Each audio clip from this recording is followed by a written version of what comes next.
In the Mile High City. Good morning, Denver, Colorado. You get into the Jeff and Bill Show on 710 KNUS. I'm your co-host, Jeff Hunt, along with Bill Thorpe, bringing you the freshest insights and hottest takes from the right, left, center, sometimes a little crazy. Billy, we got to cover this in a second. The Aurora Police Department responding a little bit to the interview we had yesterday. It was nice. Thanks to John Fabricatore joining us in studio. It was one of those moments in radio where we were able to set a narrative, and I bounced around, and there were other following media broadcasts that picked up on some of the stuff that we were doing and adding on to it and keeping the conversation going. And that was nice to hear. That's one of the fun things that you get to do in the morning sometimes. So we got to help set the narrative yesterday about what was going on, thanks to John's hard work and fun. Yeah, here in the studio. It was good. We are newsmakers, baby. Nice. So it is a beautiful day in the greatest country in history. And we're gearing up for a whole nother morning of engaging discussions, critical analysis, and most importantly, your calls and texts, because this is where Denver's voice is heard loud and clear. So get your cup of coffee, Denver, and let's dive into the issues that matter most to you right here, right now. Coming up just after the news with Blake Olson, Todd Watkins, vice chairman of the El Paso County Republican Party, will be joining us to give us his perspective, because he is one of the central figures leading the effort to get Dave Williams out of there as chairman of the Colorado Republican Party. So what happened over the weekend? What's his perspective on it, and where are they going moving forward? And we'll ask him the tough questions. Are they just contributing to greater division within the Republican Party, or is this the way forward to actually winning? We'll talk to Todd in just a second. 7 o'clock. We actually got an Olympian. Yeah. A man who did something with the God's gifts and talents, as opposed to you, Billy, and I just kind of sitting around watching things on TV. Yeah, dude out there to kick the world's ass. It's great. It's fantastic. And the fun part is, and in a backstory, this is a friend of Jeff's that he used to river guide with, and he's just a dude. I mean, the idea that, yes, he has a bunch of athletic talents and gifts, but he's not a guy that has been, at this organization, and he's been since he's 3 years old. He's been trained to do this, and he's been doing all these, and he's been on these paid, track teams and going all over the world, and he's this, and he's been sponsored since he was 12. And no, not this is a guy that just has this talent and went to the Olympics and showed out. He did. It was his third effort. Yeah. This is a wild story, because we'll get into it with him. It was his third effort, and he was working at a tech company. Yes. He's like, all right, I'll try one more time. I know. It's like silver medalist. Earlier in the week, we were joking about the fact that we just need average dudes. That we'd like to see an average person do the competition first, so we would know he's the average dude that kicked everybody's butt. Now, again, athletic-wise, he is above average because he had the ability to do it. But he's just an average guy. Oh, on a side note, best video I ran across yesterday, it was a French video. I don't know idea. But instead of, we talked about having the regular person run the Olympic Games, it was the average games. And so there was Olympic events that just average people would do. And my two favorites, first one was the sock slide, where he had people, and they were in the unitard and they had socks and they would slide across the wood floor to see how far they could go. That was great. The other one was men that look much more like me than you, someone that is more rotunda, more portly, festively plump. And they were jumping off the low dive at a pool, trying to catch a tennis ball and holding on to it when they hit the water. That is awesome. I'm like, that's average guy That Olympics. is what we do at the pool. That was what average guys do at the pool. It was perfect. Yeah, it was fantastic. Hilarious. And at one point, they went to a slow motion to see if he held on to the ball before he went into the water. Yeah. Oh, we got to check to make sure he did this. Did he complete it? He completed it. Oh, my God. Awesome. Yeah. Oh, the other one was it was the 100-yard trash bin sprint. So you had to carry 2 of those rolling trash bins behind you and sprint 100 yards. It was wonderful. Yeah, it was such a good idea. So in the 7 o'clock hour, Matt Hemingway, Colorado's own 2004 Olympic silver medalist in the high jump, will be joining us on the show. And then in the 9 o'clock hour, pro rodeo announcer Steve Kenyon will be joining us as well. Talk about the Douglas County Rodeo and Fair that's going on right now. So a great show. You're going to want to stick with us through its entirety. Let's check in on the news with Blake Olson. Good morning, Blake. Morning. Hey, good morning, Jeff and Bill. Yeah, make sure you ask him about the Fosbury flop. That is one of the most difficult things to do. It's just amazing. Any athlete that can do that. Looking forward to that. I'm amazed as far as the idea to go, okay, I'm going to run towards it rather than jumping over it face first. To do that with Fosbury, to go backwards and arch over, you're like, that seems so counterintuitive. Yeah. No doubt. When they first invented it, when you look back at old film, quote unquote film footage, when they did it the opposite way, like what you're talking about, jumping over and then they landed on sawdust at the time. I mean, and for someone to even think about that, just the flop and Fosbury, I mean, it doesn't seem natural, but it's pretty amazing. It's just like what the gymnasts do. It's just amazing. Oh yeah, and again, really this friend of Jeff's that's coming up is like just average dude that's like, I'm working at a tech company and I'm going to go win an Olympic medal. That is incredible. So cool. It's going to be awesome. All right, looking forward to it. 64 as the sun rises in Denver, expecting a high of 98 today. The 7-10 5-day forecast coming up. Our top story: evacuations have been ordered north of Denver and also west of Denver. The one north of Denver, a wildfire has destroyed at least 2 homes. As of 9 o'clock last night, the wildfire near Lyons, just west of Longmont, had destroyed over 1,300 acres. Homes are being evacuated. No injuries have been reported.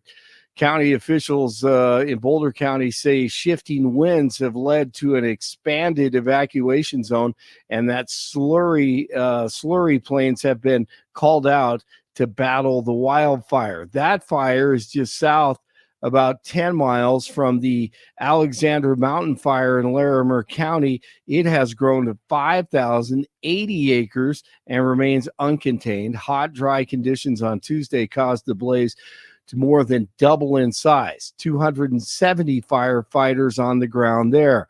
Another fire ignited in Jefferson County late last night near Deer Creek Canyon Road. It has forced mandatory evacuations and has grown to 100 acres. So today, with the temperatures reaching the upper 90s and no rain in sight, we just have to pray for everyone involved there, the firefighters and the homeowners and everyone who lives in that area. So be careful.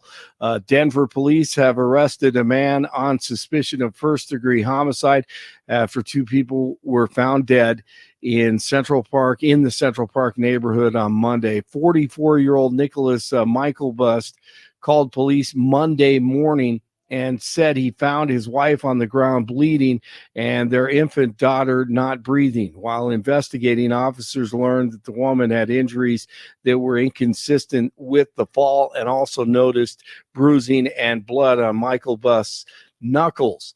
They also observed scratches on his neck. Because of this, he was arrested and being held for investigation on 1 count of first-degree murder for the homicide of the woman. The Biden administration announcing another round of student debt relief, if you can believe this. The Department of Education says that beginning tomorrow, it'll start emailing borrowers who have at least one outstanding federal student loan to let them know about the potential upcoming relief. See how quickly they get things done in an election year? Amazing. The giveaway window is open. The path to the White House runs right through this state. And you all helped us win in 2020, and we're going to do it again in 2024. Now, she didn't go Hillary Clinton. I don't feel no ways tired, but it was close. Kamala Harris is daring former President Trump to debate her. She's not officially their nominee. He can do it later. She was in Georgia on Tuesday, and she is so likable. Because as the saying goes, if you got something to say,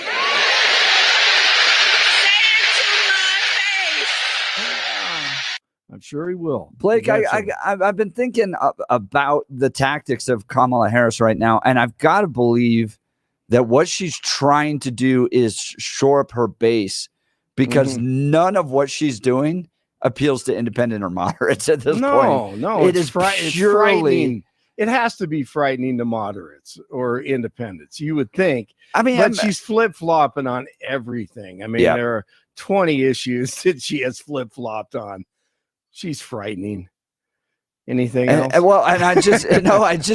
don't see how this appeals to either, like anybody that's moderate or independent. Come say it to my face. You're like, right. Really? Well, I mean, it's just, it's so weird. I know this sounds crazy, but if you read that article, I forgot where it was 3 days ago or whatever, how the coup occurred. I mean, this is just a sliver of a window. They're going to see how she does.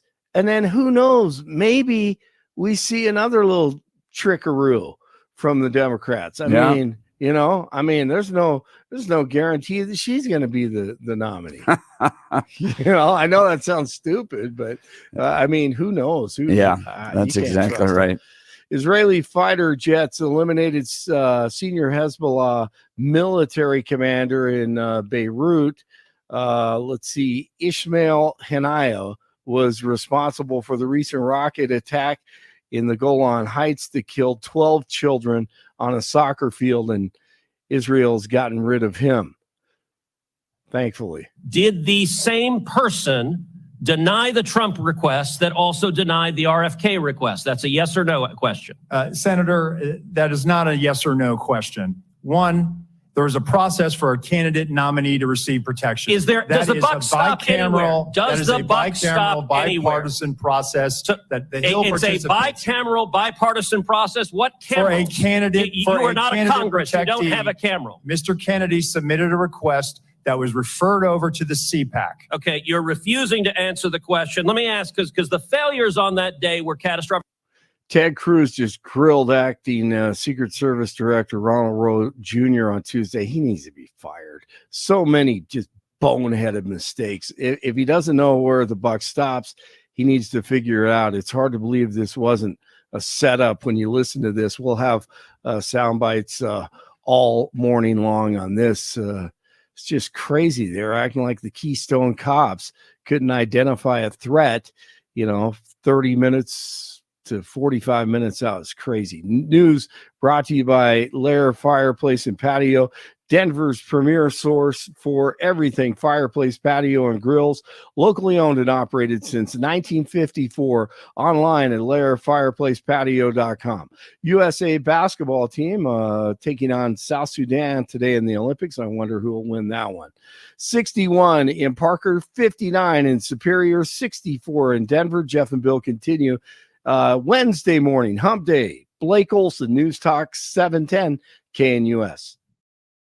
The 710 5-day forecast, sunny, hot, and a smoky haze, mid-90s, lows tonight, low to mid-60s, mid to upper 90s Thursday, and mid-90s Friday. Isolated gusty thunderstorms Thursday, a better chance of thunderstorms on Friday. Hot for the weekend with highs 90s, and the weekend will bring a few late-day thunderstorms. Weather sponsored by branchplanning.com. Secure your future retirement with a reliable income stream. Annuities can provide guaranteed payments, giving you peace of mind. Get your complimentary review at branchplanning.com or call 720-651-9800. Meteorologist Don Day in the 710 KNUS Weather Center.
All right, welcome back to the Jeff and Bill Show. If you haven't been following us the last month or two, you may not know that we've been kind of the center point of a lot of the discussion around the future of the Colorado Republican Party.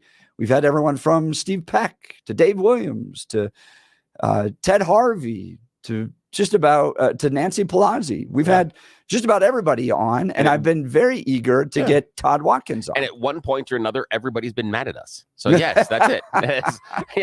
We're just kind of like, this is what's going on, guys, and talking about it. So yeah, we're trying to get all. And all like, why don't you take our side? Yeah. And our point is to allow all sides to have a voice in this very important conversation. Yeah, that's why Jeff and I are here on we take different sides on things often, and we love the callers. We're looking at all that because that's where the conversation has to happen. It can't be dogmatic. And when one side comes and says we absolutely know exactly how it's going to progress and what's going to happen, we've seen that with the heads of political parties nationally and locally go sideways on both sides of the aisle. I mean, the Democrats just recently thought that Timmy Hernandez was going to be a wonderful state lawmaker.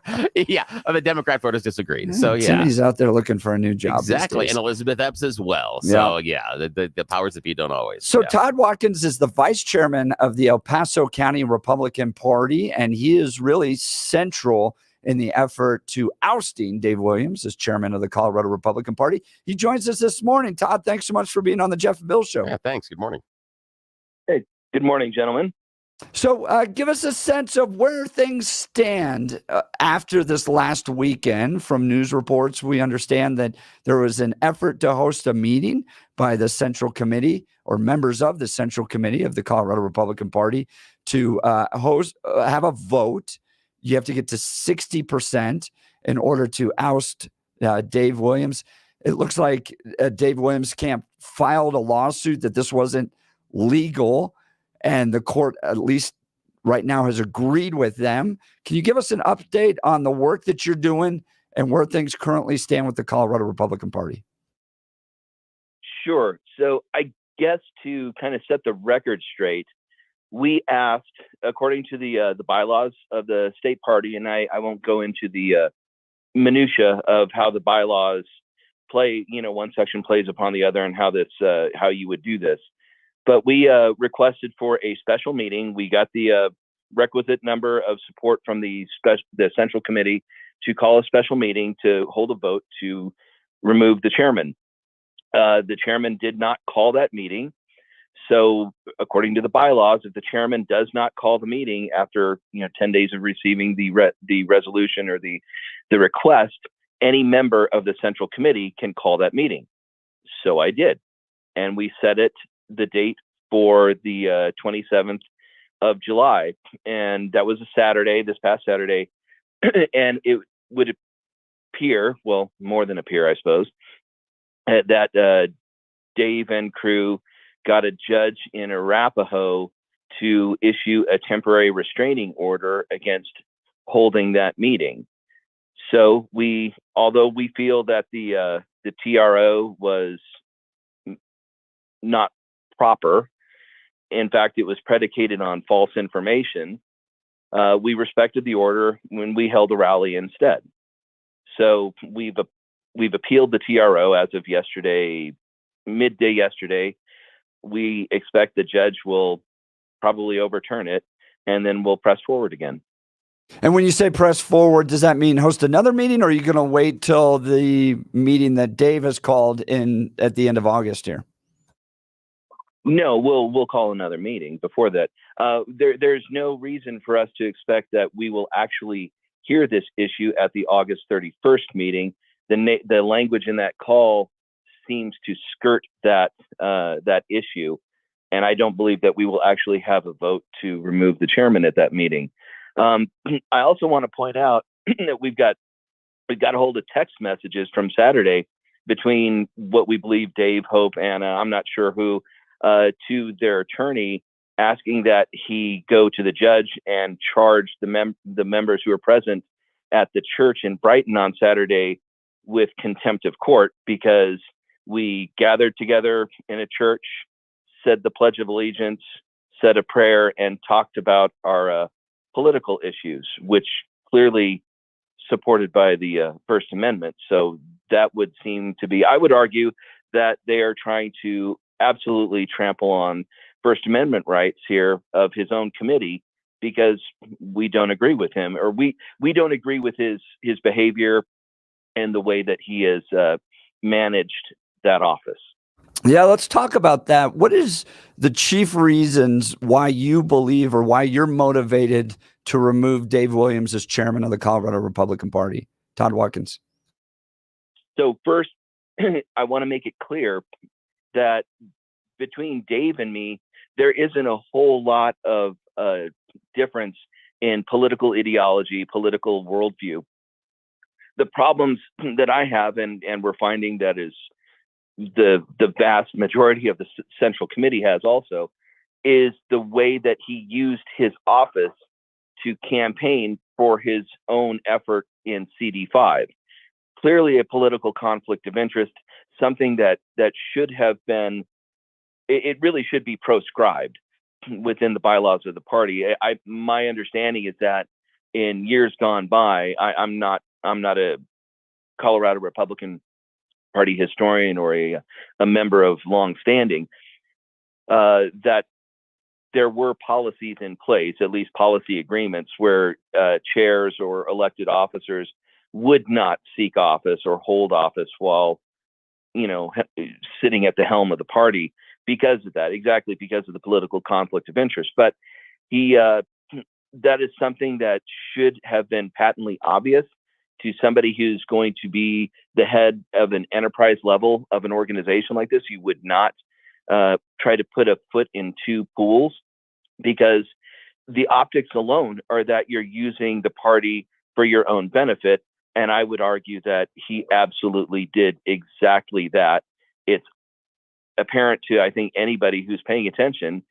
And that's the wrong way to run the party. It doesn't do the party any favors with gaining any sort of credibility or looking like we're ethical or have integrity. So for me, it's conduct, character, and performance. The dabbling in the primaries with endorsements, supporting candidates, and going so far as to actually attack other Republican candidates. Again, it's almost like political suicide for the GOP to do that. It's a circular firing squad, and I think the voters in Colorado said how they thought about that, and certainly Dave's strategy and plan. Out of 18 that were endorsed by the party, 14 lost. Yeah, and on Monday we hosted Ted Harvey, who his response to a lot of what you're saying is, it's not just Dave. The Central Committee has agreed to these. They adjusted the bylaws They wanted the party to endorse, and so to put this all on Dave isn't fair. What's your response to that? Well, going into this, we didn't do this blindly. We whipped votes. The central committee is 2-1 on our side with this. So if that is actually what they wanted, I would argue they changed their mind and right quick. And I haven't seen any sort of effort from Dave and crew to try and make this right. They've doubled down, they've tripled down, and now they're attacking us. I mean, I'm now a never Trumper uniparty establishment, which is, it's absurd. I've supported Trump since 2016. I can't hardly be uniparty establishment. I really haven't been in the party for more than maybe 2 years. I retired from the Border Patrol in 2021. I'm hardly establishment, but it's kind of the Saul Alinsky, tactics, smear and ridicule your opponents. We're talking with Todd Watkins. He's vice chair of the El Paso County Republican Party and leading one of the central figures in the effort to remove Dave Williams as chairman of the Colorado Republican Party. One of the critiques is that, Todd, that this is a continued effort to divide the party. Dave Williams was duly elected to his position, fairly elected to his position, and post election in November, there'll be another effort to reevaluate who the chairman of the Republican Party is. Why in August seek to change the chairmanship of the Colorado Republican Party? Isn't this furthering the divide that's in the civil war that's taking place in the Republican Party? Your thoughts? Well, the Civil War is in full swing. I've heard, the analogy, you don't change riders, in the middle of a race. However, if the rider is trying to kill your horse and ride it into the glue factory, you may want to rethink that. I think we passed a point of no return with just shining this on until the next organizational meeting in March. The current leadership of the party tried to, well, they didn't try, they attacked, they tried to damage the campaigns of the winners in the congressional races that actually won. They have no faith in the chair. I'm sure you saw the letter that they penned asking for him to resign.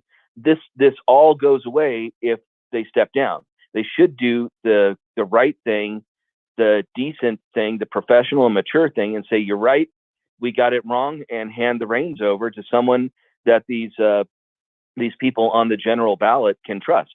This is being furthered by the entrenched leadership right now. Yeah, you're right. They were duly elected. I voted for them. I voted for Dave Williams. My mind has changed. Again, conduct, character, and performance. We can't abide this. We can't shine this on. And if we let this go until the next election, then when there's misconduct, when there's poor performance, when there's just outright corruption by the next chair, the argument will be, well, you didn't do anything when Dave did it. Setting a precedent, and it's a horrible precedent to set. Who would you like to see as chair? And by the way, go ahead, Todd. If there was some other way to rectify this, to remedy this, we would pursue it. But the bylaws do not allow any sort of corrective or disciplinary action other than removal. We could censure, but that doesn't do anything. The censure is just a stern admonishment, a scolding, a denouncement of actions or conduct, but it doesn't do any sort of correction. Who would you like to see as chairman of the Colorado Republican Party? Who could unite? Who could get victories in November? I'm not going to traffic in the replacement. The body needs to decide the path forward to remove, and then the body needs to decide who that person is that replaces. This isn't a regime change. It's up to the body, the deliberative body. That's the governing authority of the party, is the Central Committee. Todd, Go ahead. Okay. Yeah, Todd Watkins, Vice Chairman of El Paso County Republican Party, joining Jeff and Bill live. I'm not sure how often you have a chance to listen to the show, Todd, but in the Salem family, I'm the problem child. I tend to like difficult questions and tend to push things, from the opposite side just for fun, because I like the intellectual idea and exercise of it. So I'm going to play that with you right now. And what I'm going to say, and I just want your reaction to it, is, okay, I totally understand your issues with Dave Williams and CD5 and the endorsements, but is there an argument that now that Dave has lost CD5 and the endorsed candidates all lost, now Dave knows who he needs to support? Could Dave come back in and say, okay, I now know the direction. Here are the people that are running, and we're going to be full steam ahead. All right, let's go team. And he's going to have the pom-poms and the confetti cannons and everything else. Is there a way that he can convince you and other people that are disillusioned that he's back on, and I'm using it in air quotes, the team, or is it too late? Yeah, the ship has sailed. That would have been, I suppose, the thing to do on June 26th, when he woke up to having lost 65-35, conceded his race, and set a new path forward. Instead, he seemed to have crawled under a rock for a couple of weeks. We've just now seen emails from him this past, since the weekend. Nothing had really been heard from him other than that executive committee meeting. When was that? The 9th, July 9th, I think it was. Yeah, there was probably an opportunity, to tell you the truth, to come to the table, to make amends, break bread, press palms, smile, kiss babies, and move forward. However, it didn't happen. And I want to stress this, none of those congressional candidates have any faith in this. So I think they have the most to gain or lose from what happens between now and November, and we ought to take a clue from them.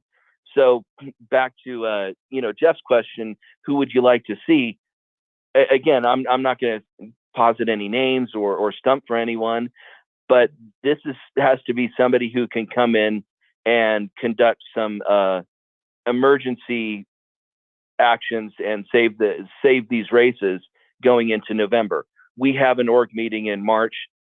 We can always, we can work on the real path forward, come then. But between now and November, now in March, it's more of an exigent circumstance. So this is more of an immediate action drill that we need to implement. That's interesting, because Jeff and I have always talked about this in the framework of a sports contest. That do you change the head coach when you're headed into the playoffs, or the team's not performing well, or if the team is really doing badly, at what point do you pull the coach? Is it during the season, or is it after the season? The idea being pulling Dave now during the season versus next year after the season. But excuse me, the thing that I think is very interesting in the sports analogy, though, is if Dave and the rest of the Colorado GOP don't do well, there's no first round draft pick.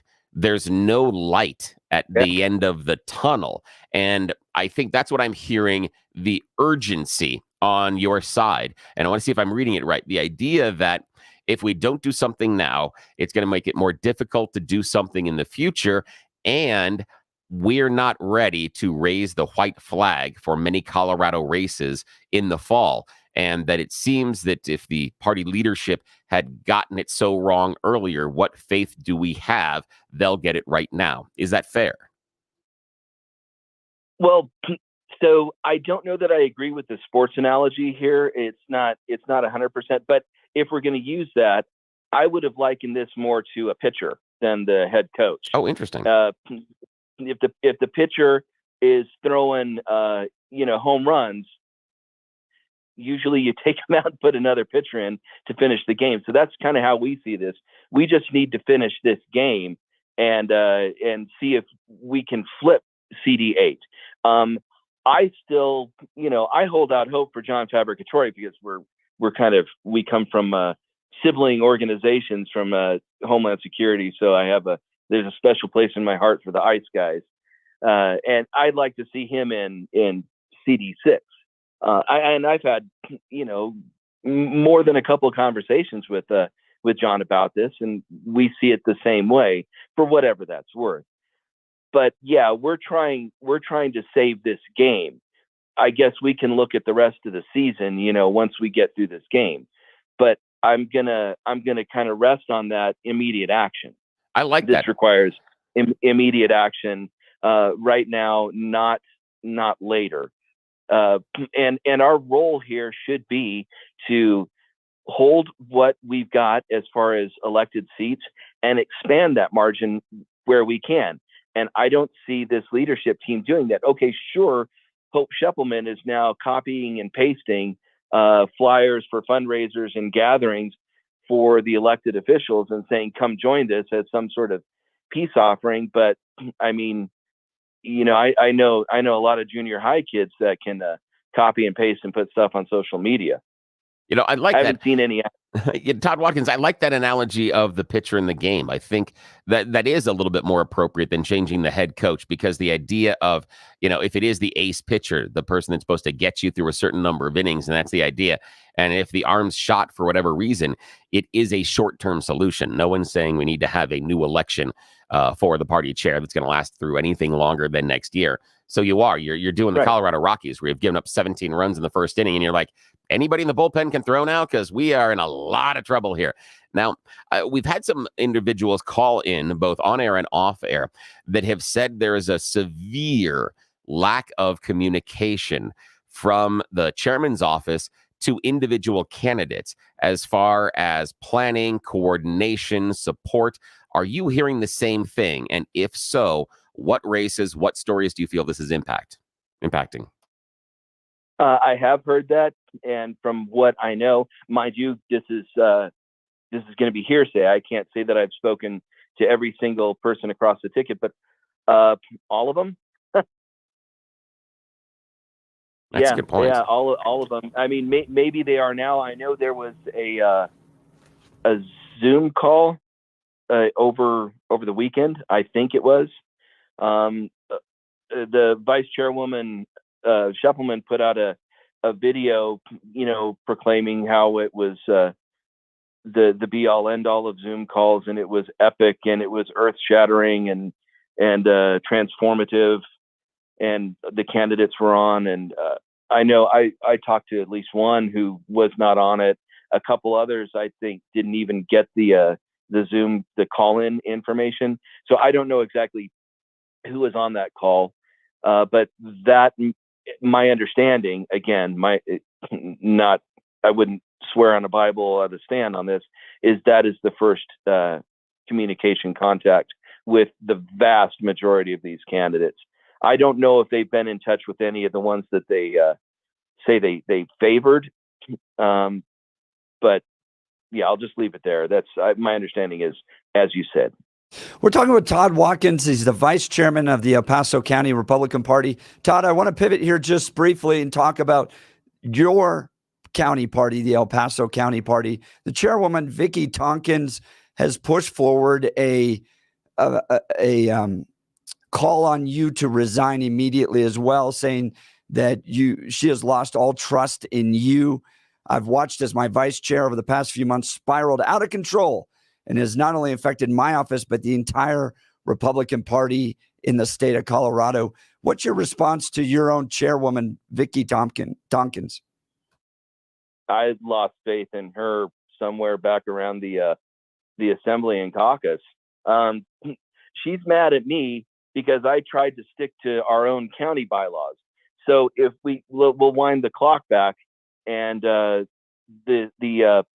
bylaw that allowed for the state party to not remain neutral during primaries, so the pre-primary neutrality bylaw in the state bylaws was changed on September 30th, and maybe some other show I'll go over the grammar and syntax problems with that particular bylaw, because it does not say what people think it says. However, the county party here in El Paso still has a bylaw that is very black and white, unequivocally requires that the county party and the county party officers in all the districts remain neutral in a primary election. Vicki decided that she was not going to abide by that, and that the state had given her permission to do whatever she wanted. I disagreed. I expressed my disagreement in that. And when she began to get out the vote efforts, the flyer only acknowledged candidates who had gone through caucus and assembly. It disavowed any of the petition on candidates. And regardless how I feel about petition, vice, caucus, and assembly, those rules are really clear. And as an elected officer of the party, I feel I have to abide by those rules. I told her she couldn't do that, that our bylaws forbade that. She said, nope, that's what we're doing. It's our decision. And we're an assembly organization. I don't know what that means. We're an assembly organization. That was the first I'd heard that term. I don't find it anywhere in any of the charter documents for the party, but I wasn't going to support that at all.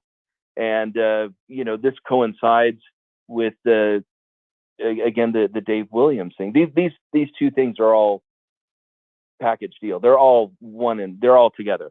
There's not a clearly separate issue happening in El Paso versus what is happening with the state. They are completely together, completely tied together. That's why she's mad at me. Also, she is a long time supporter, confidant, Confederate of Dave Williams. It's whether you guys or your audience knows this, Dave Williams lives here in El Paso County and Colorado Springs. In fact, Dave is a bonus member of the El Paso County Republican Party. And so just to wrap a bow on this, because we've got to get to a break here, Todd, you're not going anywhere. You're going to remain as vice chairman of the El Paso County Republican Party? Oh, I'm not leaving.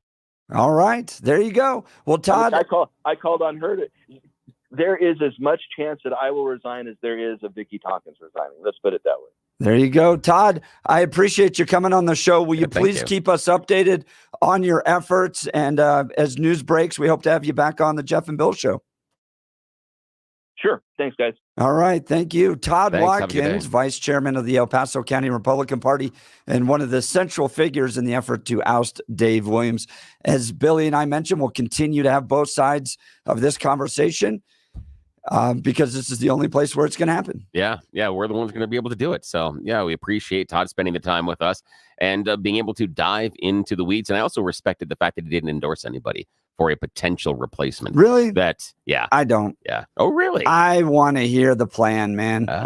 This is where I think this thing has always felt half-hearted to me. Yeah. That's an interesting point. Have the vision, bring the person in. No, this is the pitcher. We're not just going to take out this pitcher. Yeah. We're bringing in this pitcher because he throws curves better or something. Interesting. Like okay. I can be persuaded that way. I can see your point. But appreciate Todd being on, and we'll continue to give you these updates. You're listening to the Jeff and Bill Show. News Talk 710 KNUS.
Billy, we got some great text messages here from the conversation with Todd Watkins, and I got to be honest, this one I agree with 8422. I just can't understand why the Republican Party spends so much time destroying each other. It's such a waste of time. It accomplishes absolutely nothing except digging a deeper hole for the party. Look, I was on the Zoom call that the Democrats did for Harris.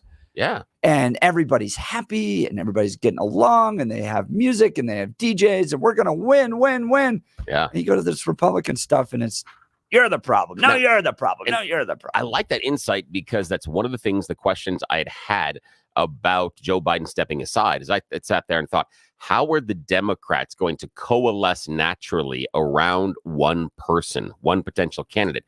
And it's happened. It has shocked me. I would have lost $10,000 in Vegas. There's no way I would have bet this was going to happen. Yeah. Well, and Democrats are used to taking orders from on high. Yes. And supporting losers, but that's another story. All right. We'll continue with your calls and texts. You're listening to the Jeff and Bill Show. News Talk 710 KNUS.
All right, Billy, let's do it. You choose the news, my friend. Yes, it is that time of the morning where we make questionable decisions. Well, more than I normally make on a daily basis. It is called You Choose the News. We have scoured the interweb for mere moments. We find really ridiculous stories about us humans, giving them dumber headlines to play this fake radio news game. Why? Because nobody in charge has any idea we are doing this. They do not wake up until 7, so they have no clue we're doing this. And shh. And another company that doesn't want to be associated anywhere near You Choose the News is Roll 'em Out Shelves. They are a wonderful mother-son team that will come to your house and give you a custom in-home estimate of how to declutter your kitchen, your bath, your garage. They do cabinetry shelves, all custom built, amazing birch woodworking. But they don't want to be associated with anything as dumb or frivolous as this. So see them at rollemoutshelves.com. Get an in-home estimate for free, but don't tell them about You Choose the News. So they'll charge you more. Alrighty, gentlemen, Blake Olson joining us from the newsroom. Jeff Hunt, here are your headlines today. Don't you know who pays the bills? Headline number 2, technological mousetrap. Headline number 3, Sir Mix-a-Lot approved. And headline number 4, how badly do you want help? Mr. Hunt, your choice, sir. Let's do the mousetrap. Yeah, technological mousetrap. Logitech, that's a computer peripheral company, has found a way that they are going to keep making money off of you because we are idiots. They are proposing a subscription service for your mouse. What? Exactly. They're saying that it will prevent you from technological hardware upgraded. It's a bunch of crap. Basically, they just want to charge you money to download an app and then recharge you every couple of months in order to use something you already have. It's like, I know. I know. It's like, how can your mouse get any better? I don't exactly. Yeah, I know. I have Does no it idea. massage your hand while it's on it? Exactly. Does it make sure the beer is cold? I have no clue what's going on. But yeah, they've just decided, yes, we're going to charge you money to use the mouse. Not only do you have to purchase it, and the better part, the new mouse is going to cost you over $200 first. And then you pay additional money for it. Yes, I know. Yeah, again. Oh, well. Okay, Blake Olson, do you know who pays the bills? Sir Mix-a-Lot approved, or how badly do you want to help? Oh, we've got to go with Sir Mix-a-Lot. Yeah, Sir Mix-a-Lot approved, my friend, my 80s man. All right, Lululemon thought it had developed the brand new next hit, their new leggings. But those leggings have become the butt of endless jokes. So now the company is going to leave them behind. They had recently released their $98 breeze-through leggings. Apparently, the problem is how the V-shaped seam at the back makes you look like your butt's really, really long. So it looks like you got saggy tush. And so they thought that the V shape in the back would be flattering, but the women are saying a bit too aggressive and makes me look like I got a flabby long butt. So they are pulling the leggings. I know. Just remember, in life, there are only 3 things that always tell the truth. Toddlers, drunk adults, and yoga pants. All right. Boy, isn't that the truth? All righty. Final choice this morning, Mr. Hunt. Do you know who pays the bills, or how badly do you want to help? Let's do pay the bills. Yeah, don't you know who pays the bills? The oxygen is being produced on the ocean floor seemingly by lumps of metal. That's according to a new study for a bunch of scientists. But the people who paid for it, a mining company out of Canada, is super mad. They're like, that's not what we wanted you to find. Don't find the oxygen stuff that says we can't go down there and start drilling things. Because now you scientists got to go do science hippie things at the bottom of the ocean. And that's not what we wanted. We wanted all the valuable stuff. You suck. Yeah, they're very mad. Well, that's it. That's all the time we got. It's the end of You Choose the News. Thank you so much, guys, for playing along. Jeff, back to you. All right. When we come back, a real champion's going to join us. Matt Hemingway, Olympic silver medalist, will be live on the Jeff and Bill Show. You're not going to want to miss it. You're listening to the Jeff and Bill Show. News Talk 710 KNUS. Want to take your favorite radio station wherever you go? Now, there's an app for that. No matter where you are, stream your favorite shows. Tap the app to listen to podcasts, text message your favorite local hosts, call the show, get the latest headlines, and enter contests to win prizes. All in the palm of your hand. Available now for iOS and Android devices in the App Store or Google Play. And best of all, it's free. Download today.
It is 7 a.m. in Mile High City. Good morning, Denver, Colorado. You tuned into the Jeff and Bill Show on 710 ANUS.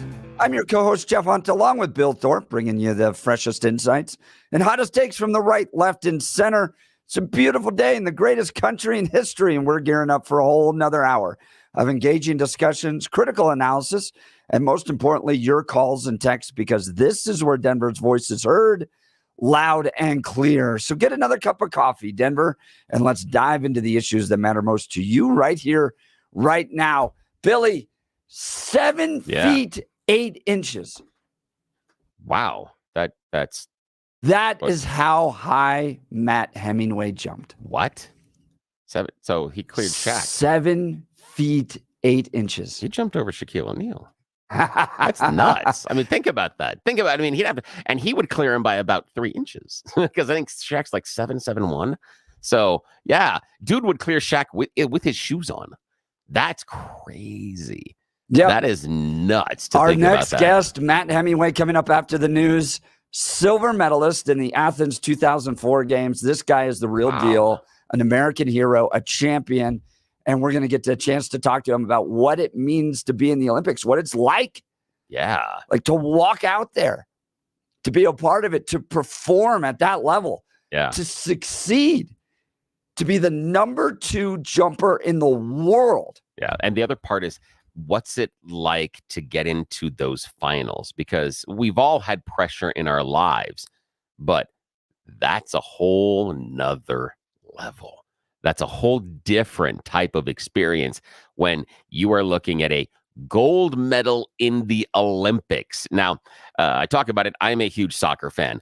International soccer views the Olympics as, okay. We got other stuff to do. We'll send people there and they'll play and everything else. But for things like what Matt was involved in, this is it. Because there isn't another competition that is more prestigious, more watched, more attended, has more athletes there competing. You do have to be the best of the best in these track and field sports. And dude did it. I mean, wow. And 7'8" wasn't even the highest he's ever jumped. Whoa. That's 7'9 3/4. That's crazy to think about. He got his whole body that high. I can't believe that. It's okay. I'm getting old and I'm gaining weight. And so sometimes I feel like I just need to jump a little bit just to reach the top shelf at the kitchen. Mm-hmm. Yeah. I can't imagine jumping like a 3-inch high. vert, huh? Exactly. Oh, yeah. I can't tell you the last time I actually jumped well or did anything like that. I can't imagine going through that, having that pressure, coming through it, and knowing that, that at the end of it, what this has meant and how this has changed things. This is going to be cool. Dude is also related to Ernest Hemingway. Wow. Yeah. So we're going to have a lot to talk about coming cool. up after the news. Let's check in on the news with Blake Olson. Good morning, Blake. Good morning, Jeff and Billy. Poetry in motion. Man, that's going to be fun to listen to. 65 and sunny in Denver, expecting a high of 98 today. The 710 5-day forecast coming up. Our top story, evacuations have been ordered west and north of Denver, where wildfires continue to burn. In Jefferson County, a fire near Deer Creek Canyon Road has forced mandatory evacuations. It's grown to 100 acres. A wildfire near Lyons, just west of Longmont, has destroyed 2 homes and over 1,300 acres. Residents are being evacuated. No injuries have been reported. County officials say shifting winds have led to an expanded evacuation zone and that slurry planes have been called out to battle the Alexander Mountain Fire in Larimer County, west of Loveland. It's grown to 5,080 acres. 270 firefighters are on the ground doing their best to contain it.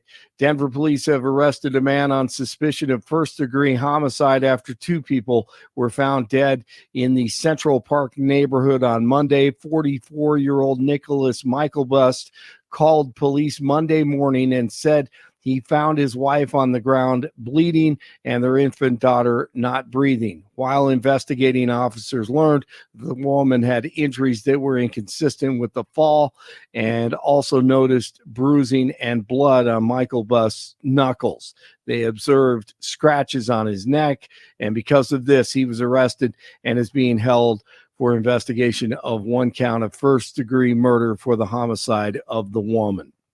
The Biden administration announcing yet another round of student debt relief.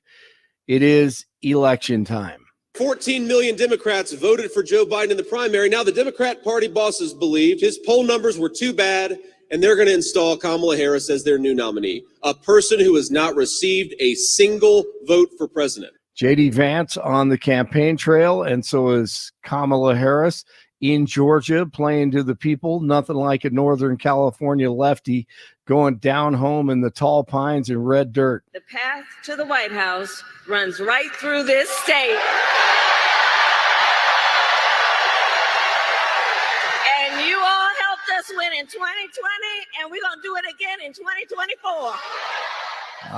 Harris is daring former President Trump to debate her. Right now, she's not officially their nominee. He can do it later when he wants to. Because as the saying goes, if you got something to say, say it to my face. And he will if you're the nominee officially.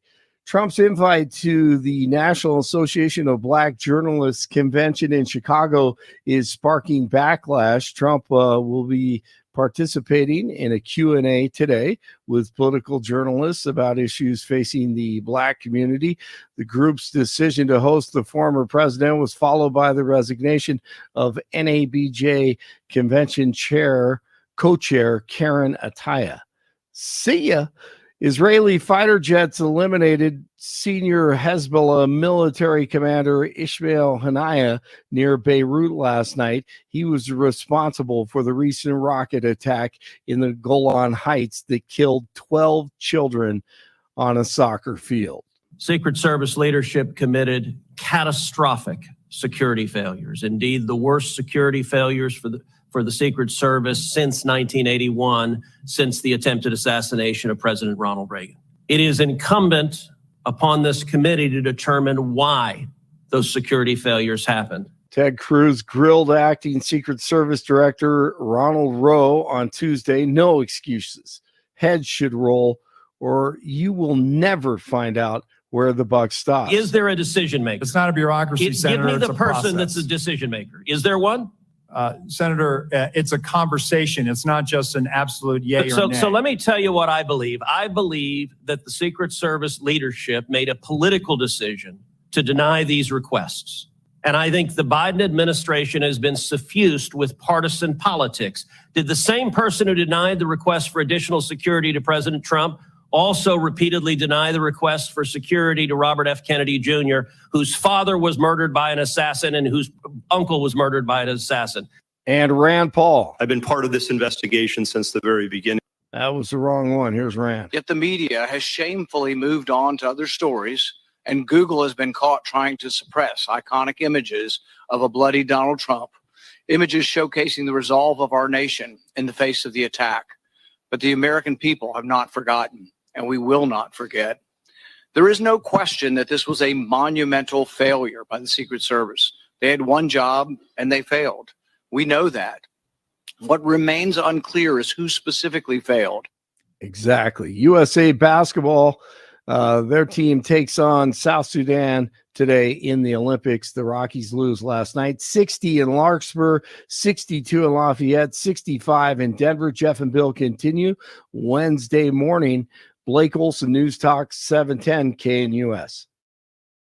The 710 5-day forecast, sunny, hot, and a smoky haze, mid-90s, lows tonight, low to mid-60s, mid to upper 90s Thursday, and mid-90s Friday. Isolated gusty thunderstorms Thursday, a better chance of thunderstorms on Friday. Hot for the weekend with highs 90s, and the weekend will bring a few late-day thunderstorms. Weather sponsored by branchplanning.com. Secure your future retirement with a reliable income stream. Annuities can provide guaranteed payments, giving you peace of mind. Get your complimentary review at branchplanning.com or call 720-651-9800. Meteorologist Don Day in the 710 KNUS Weather Center.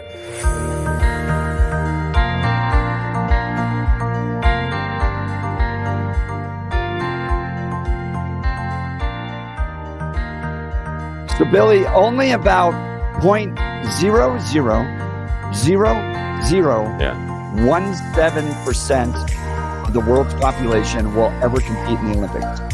Yeah. That's 1 in 500,000 people. Yeah, I had some athlete friends of mine and even a couple members of the family that were on the path and then did not make it there for a variety of reasons. It is incredibly difficult to actually make it onto the Olympic team, and not to mention get all the way into the medal round. Right. Yeah. And to get a medal. This is crazy. So we're literally talking to a guy that's like almost 1 in a million. Exactly. Yep. And his name's Matt Hemingway. He is an athlete out of the University of Arkansas and from Buena Vista, Colorado, stands 6'7", and in 2004 won the silver medal in the high jump at the Olympics in Athens. And I'm proud to call him a good friend of mine. We were guides together at a company called Noah's Ark years and years and years ago. But he's going to join us on the show today. Matt Hemingway, thanks so much for being on the Jeff and Bill Show. Wow. Thanks for having me. Super fun to be here. All right. So we got lots of questions, Matt. First of all, tell us what it's like to compete at the games. Tell us your journey to get there. And then when you were there, the experience of what it was like to be there in 2004. Yeah, well, so 2004 was my third attempt to actually make the Olympic team. I was an alternate in 1996. And then actually the next year decided to sort of put away my shoes and was sort of really just tired of it after competing at Arkansas because it was such a great program, high pressure system there, but then came back in 2000 after taking a couple of years off and ended up jumping better. And despite having the highest jump in the world in 2000, I didn't have a good jump at the trials and didn't make the team. So I went back, kept working my day job, working full time, but I still wanted to go. So I eventually made it in 2004, working a full time gig here in the Denver area, train in the morning, go to work in the afternoon, get home late, rinse, repeat, keep going. So finally made it. I was almost 32 years old when I finally made the Olympic team. Wow. So Matt Hemingway, 2004 Olympic silver medalist, here with Jeff and Bill Live, friend of Jeff Hunt. Talk to us about that athletic path post-school, because many people have that experience of being a high school or college athlete, but afterwards, the only real athletes are those that are playing either semi-pro or professional. How did you manage to continue to train without having any necessary team? What did you do? What was that process to keep you going? How did you keep your skills at such a high level? So, oddly enough, my first job out of college, I was managing a sales team. And you talk about sort of divine intervention. There's one team at the time, there was one company in the country that had an Olympic development program that was part of just their employee program. It was US West. And I didn't know this when I got hired, but they had an Olympic development program. And I found out after I'd been hired. And so just sort of by chance, it worked out that way. But divine intervention, I thought I was done jumping. And I was playing basketball down at the 20th Street gym downtown, and playing with some old guys, 35 to 50, on my lunch break. And so I started doing that and just decided to try to jump again for fun, and found out, by my fourth meet, I had a personal best and broke the U.S. Indoor National Championship meet record. So my life sort of changed quite a bit. I was like, oh, I guess it's good. So, and I still hold that record today. It's 24 years old. Really? Wow. And yeah, 7, 9 3/4. So I didn't make the team in 2000. I got hurt the next year, and I just said, I really want to do this. And it's something Jeff and I talked about is, you're some of your success in life has far more to do with what you learn to say no to than what you say yes to. And so I just made up my mind I wanted to go do this. And so I worked full time. I worked in a knock. I worked for Verizon. I did all sorts of stuff. And then I just, like, my life was, make an Olympic team, pay the mortgage, stay married. Those are my priorities. And so I just did everything I could in my life to sort of organize what I was doing every day around pursuing that crazy dream. So I worked, regular professional job, and then just trained in whatever spare time I could find to make that team. Now, Matt, Jeff and I still have our Olympic dreams, but they're slowly slipping away. Can you talk to us and our listeners about the process that you go through in order to make the Olympic team? You just don't show up on a Saturday and they're like, it's not like you're picking sides for, flag football or kickball on the playground. What is the process you had to go through in order to make the Olympic team? Yeah, so in track and field, they have A standards and B standards. And so you have to have jumped an A standard at a certified meet to be able to go. And then at the US, it's sort of the ultimate, it's the cruelest and the most fair, is you have to be top 3 on that day at the Olympic trials. So there's no real politics involved of that.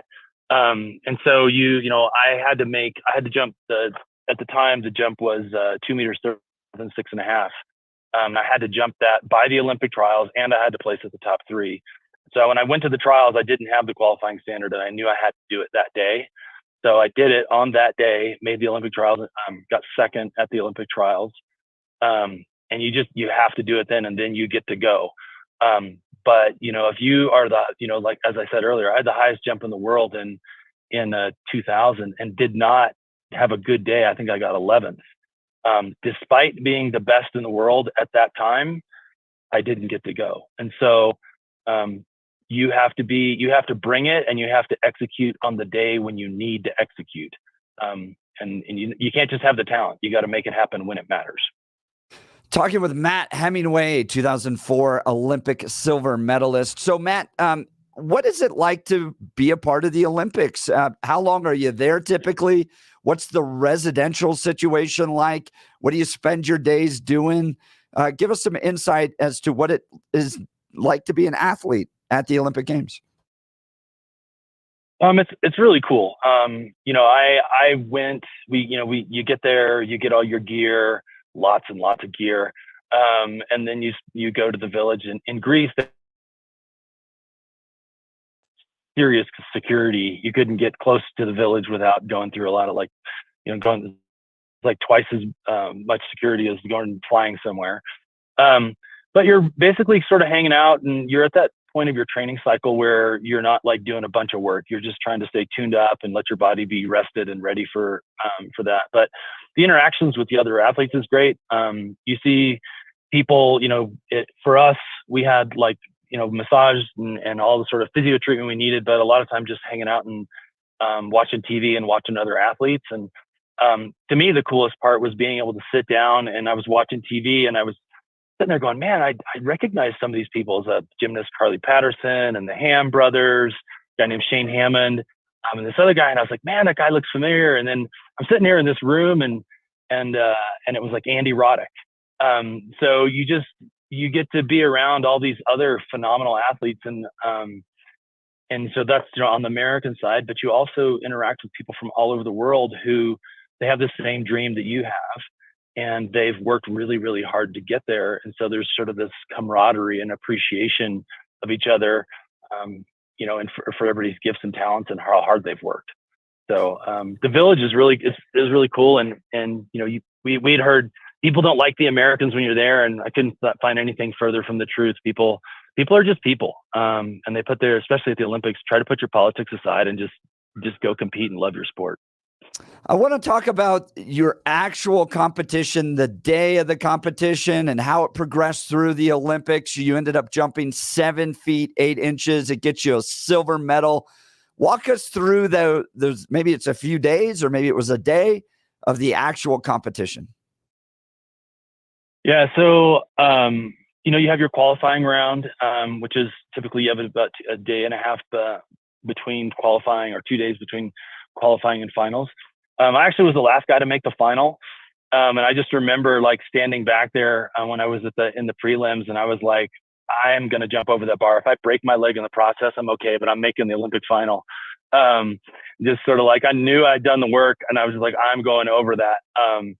And so I was the last guy to make the final. But then, and I remember telling my roommate, Casey Malone, who's a discus coach at CU, I said, look, if I don't talk to you in the next couple days, it's not you, it's me. I'm just going to be a head case for a little while. And so really focusing on sort of what I needed to do. But then went to the finals, and I'll tell you, when you walk into that Olympic stadium, there is really nothing that you can really compare it to.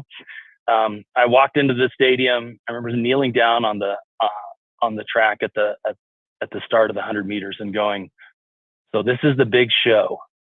It's time to go to war. So I did that, and then I ended up going out there for the finals. And you're competing against guys you've competed against because you travel in Europe and you compete on the professional circuit over there. But I was in the gold medal spot until really the last height. So you're out there and you're just, you're trying to focus on what you need to do. Don't worry about everybody else. For me, it was easier to just compete against the bar, but you're just out there and 60, 70,000 people. And then especially like sometimes when you get out there to jump, you get the whole crowd clapping together.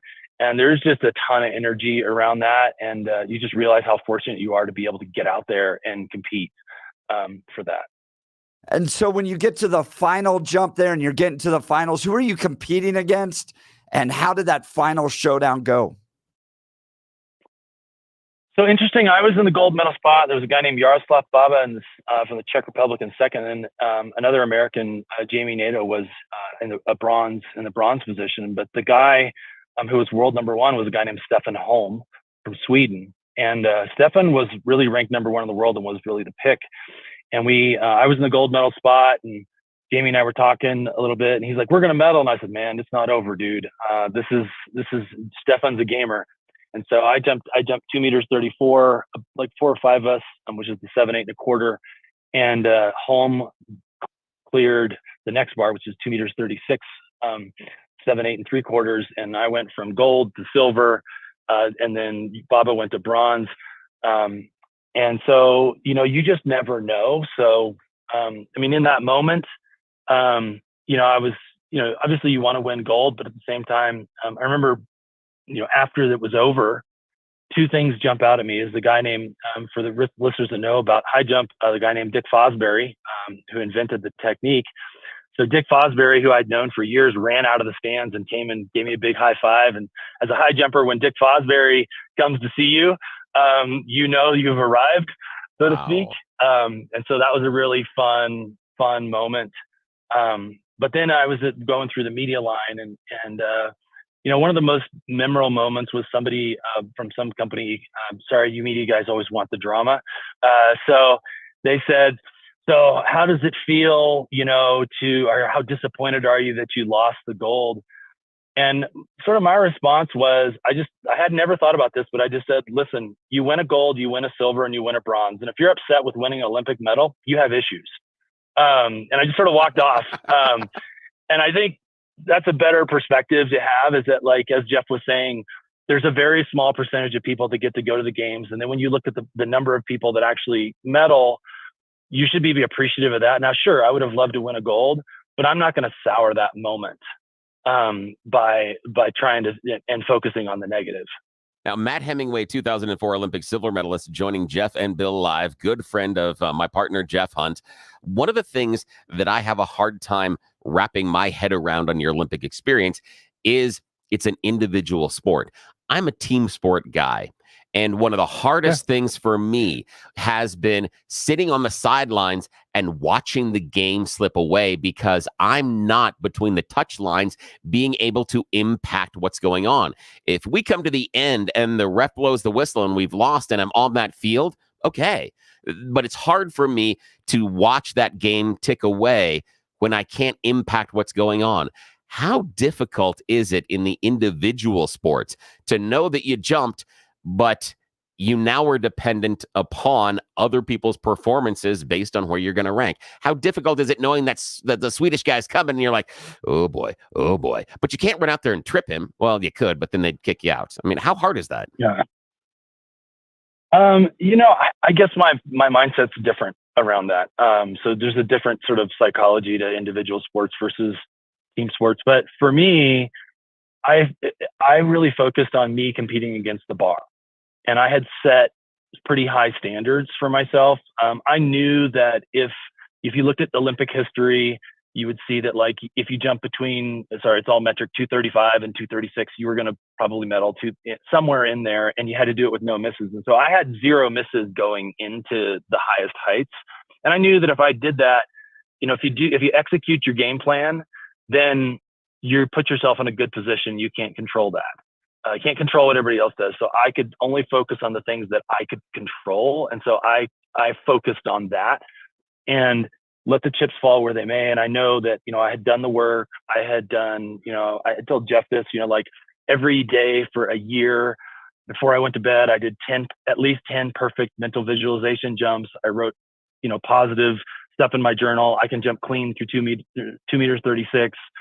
Really seeing that success before it happened, and like preparing myself mentally and physically and doing all that stuff. And so when I got to the games, I wasn't competing against Stefan, I was competing against myself. And so, this is another thing I sort of think about, is that I think that when you compete against yourself and what the most you're capable of, I sort of thought about it is by competing against myself and the bar, I'm in control of where I end up, and I can say I did the best I could. But if I'm only competing to win, someone else is always in control of my success because of how they do it. That is fascinating. So that's, so it's just a completely different mindset for me. Was I knew that I could prepare to do the best that I could do. And if I could do that, then I'd be in a good position and I could walk away happy with it. Gosh, that's such an interesting perspective. I love the idea that you're competing against the bar, because when I'm in the team sport, I just have to be better than the guy that's on the other side. I just have to make sure that whatever they're doing, I counterattack it and make sure that I'm doing my best so that they can't take an advantage. Where, you're more centered and focused on an individual performance, because there are times where, on a team sport, you can go out and perform your absolute best, but something else can go wrong and everything falls apart. That's interesting. That is fascinating. Thank you for that insight. I appreciate that. Matt Hemingway, silver medalist. And by the way, if you want to follow him on social media, his X account is Matt Hemingway, his Instagram, Matt Hemingway, and his LinkedIn, Matt Hemingway. So easy to follow him on all those. Matt, you stood on the podium. Now, we talked about it's 1 in 500,000 that could even go to the Olympics. I can't even imagine the small percentage of the world's population that has actually stood on a podium. Describe that moment for us. I think, it's such a blur to be able to think back to that. I mean, I have some pictures of it, but it was just the culmination of so many years of hard work. We actually got our medals the very next day.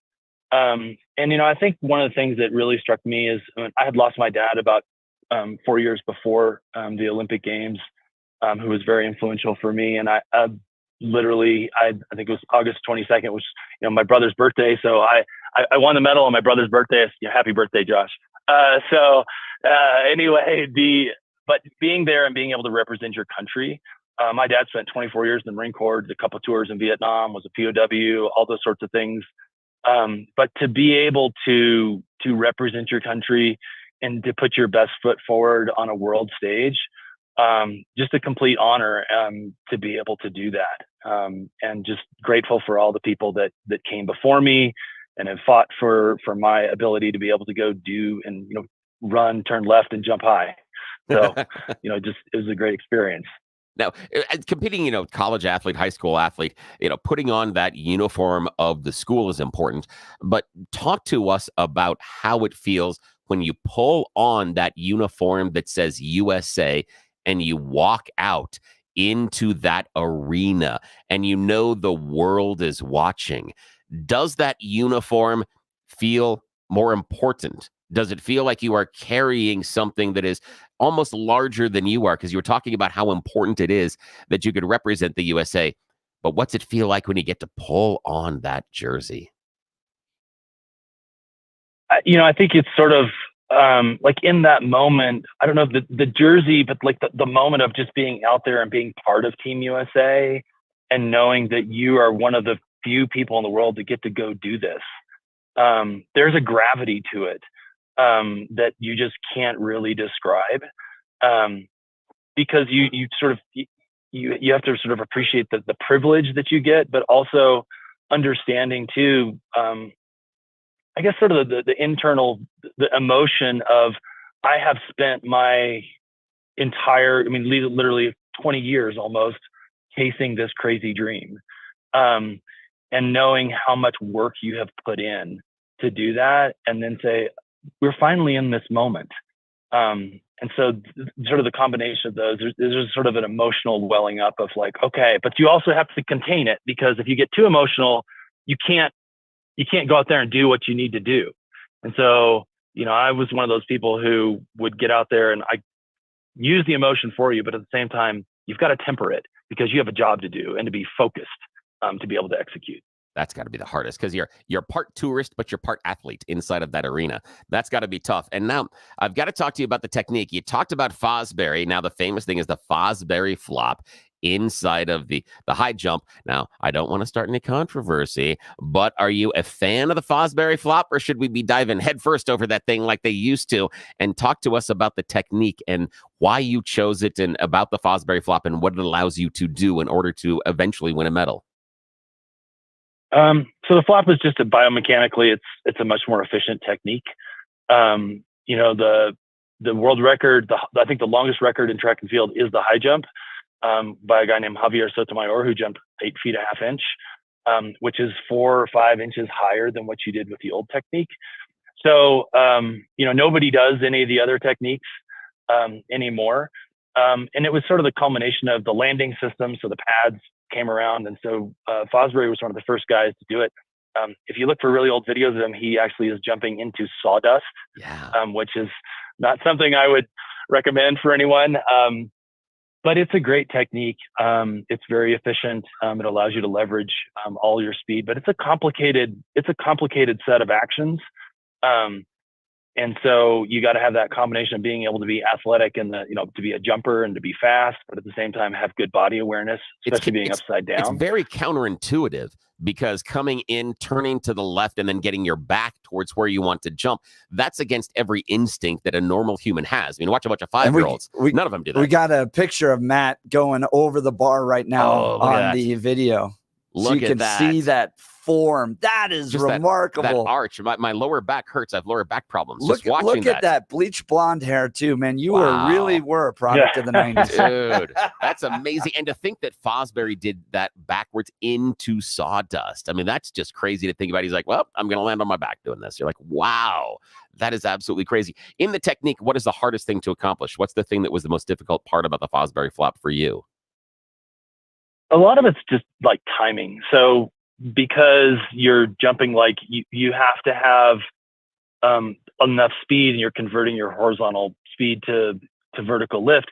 But how far do I jump from the bar? And so as the bar goes up, your timing is going to change by milliseconds on things. And you got to get your foot down. And if I put my foot to the left 2 inches, it will change how much force I can put into the ground, which will change my rotation, which is going to change my timing. So it's really, I sort of said that in some ways the high jump to me was, it's like great art. When it really doesn't matter what museum it's in, but when it's done right, it. But you got it. But the execution of all the little things have to come together. And it's also like the high jump approach. When I teach kids, I just finished a camp here in Colorado. It's like music, like you sort of can get the rhythm of it and it all comes together and you sort of know what that is like. But once you leave the ground, your trajectory and your rotation and all that stuff, it's all pretty determined once you get that. But when you're young, you want to fight that instinct of like, oh my gosh, I'm upside down. You want to get back on your feet, and you have to just learn to trust, like a gymnast, like a Simone Biles needs to learn to trust to be able to, hey, I'm going to be upside down, inverted in this position, and I got to just be okay with it and work through it. Wow. All right. We're talking with Matt Hemingway, a silver medalist in the 2004 Athens Games. All right. I got to tell a story. And Matt probably doesn't even remember this. And I'm going to surprise him with this.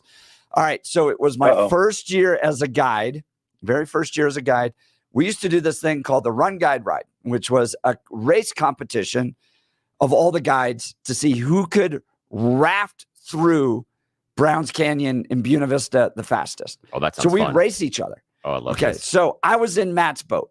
Okay, I'm 19 years old. Yeah. And Matt is legendary because he was this great athlete at the University of Arkansas. This was before he went to the Olympics. Plus, he's huge. He is. He's 6'7". He's enormous. He's huge. So the way we did it was we put Matt in the middle and he rode backwards. Okay. While the rest of us tried to navigate all the rapids forward because we were all racing each other. I had an Olympian in my boat. Wow. Okay. And he's so big, he has to row outside of his legs because his legs are, he's so tall. Yeah, they're up near his ears in the boat. So to give you a sense of, right. So to give you a sense of Matt's competitive nature. Yeah. Okay. We're going down through the canyon as fast as we can. This is not a float trip. This is aggressive, as hard as you can. Power through the canyon, type of thing. You're doing all the things you tell your customers not to do. Yeah, exactly. Yep. Exactly. Yes. And so I'm facing forward and we're kind of steering and all that stuff. Matt is the engine powerhouse of the boat.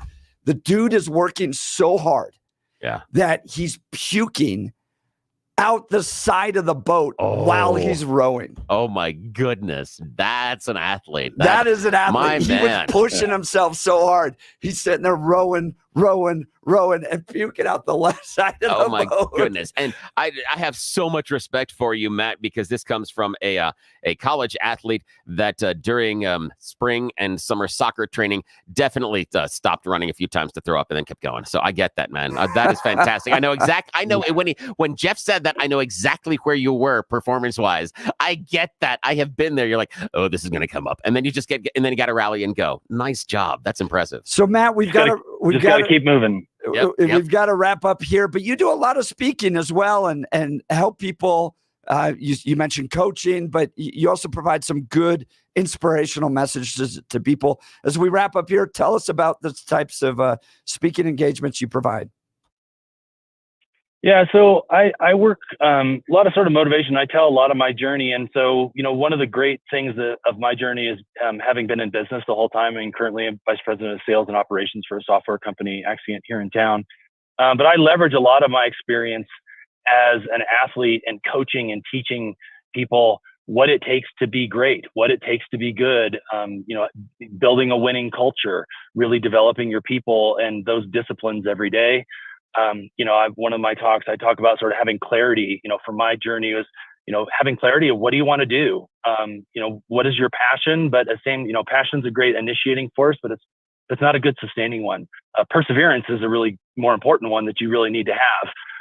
And then what kind of results are you getting and how do you review those? And then how do you sort of rinse, repeat and keep doing those things? So those are the kinds of stories that I like to tell. And, having been a part of the University of Arkansas, the track and field team, the winningest program in NCAA history with over 40 national titles in the men's program. Like those are the kinds of stories that I leverage and I apply. I tell everybody that works with me, and like, look, you're cursed to get a lot of high jump and track and field analogies. You're going to get those, but I think they're very relevant to business and building that winning culture that that is scalable, that's repeatable, that really helps you develop people to be successful in the future. And I'm really passionate about that with using coaching and those sorts of things. So you can connect with Matt Hemingway on X, Instagram, or LinkedIn. They're all the same. Matt Hemingway, Hemingway. If you want to connect with him over there. Matt, it's been a real pleasure to have a world champion. It's amazing. On the Jeff and Bill Show. Thanks for taking time to join us today. Yeah, thank you so much. All right. Thank you, guys. Really appreciate being here. Man, that is cool. Not unique that you get amazing. to, like literally 1 in a million. Yeah. Completely just 1 in a million. That is absolutely unbelievable. And his passion, the thing that got me was he wasn't part of necessarily an organized team. He was doing this on his own. And as a dude. Yeah, for me as a team sport guy, that's, I've been there, but it's hard to wrap around the idea that that is the path that's going to get you to the Olympics. I couldn't go and train by myself for soccer and then make it to the Olympic team. That just wouldn't happen. You'd have to be part of a team. And so that's just so fascinating to me. That's amazing. Him and the bar. That's all it was. Yeah. Him and the bar. All right, we'll continue with the Jeff and Bill Show. News Talk 710, KNUS.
Welcome back to the Jeff and Bill Show. A great conversation with Matt Hemingway. So cool. Olympic silver medalist. So what was cool about that is we're all friends and we're all guides, but we had to work during the day, so you couldn't watch. Yeah. So you get news reports, right? Oh, yeah. Yeah. So it's like, Matt made it to the finals. No. Matt's competing now.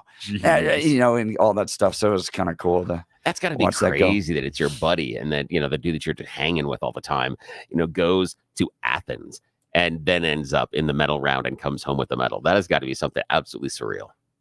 And did it with bleached blonde hair. Yeah. Because he was a product of that. Yeah, exactly. 90s. Yes. He was listening to the Limp Bizkit. He knows what I was did up. that. Did you ever dye your hair? Let's see. Here's the thing.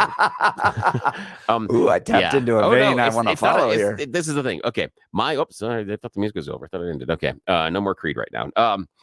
My hair has been every color with the exception of orange and red. You pick any other color, my hair has been blue, that color. Oh, yeah.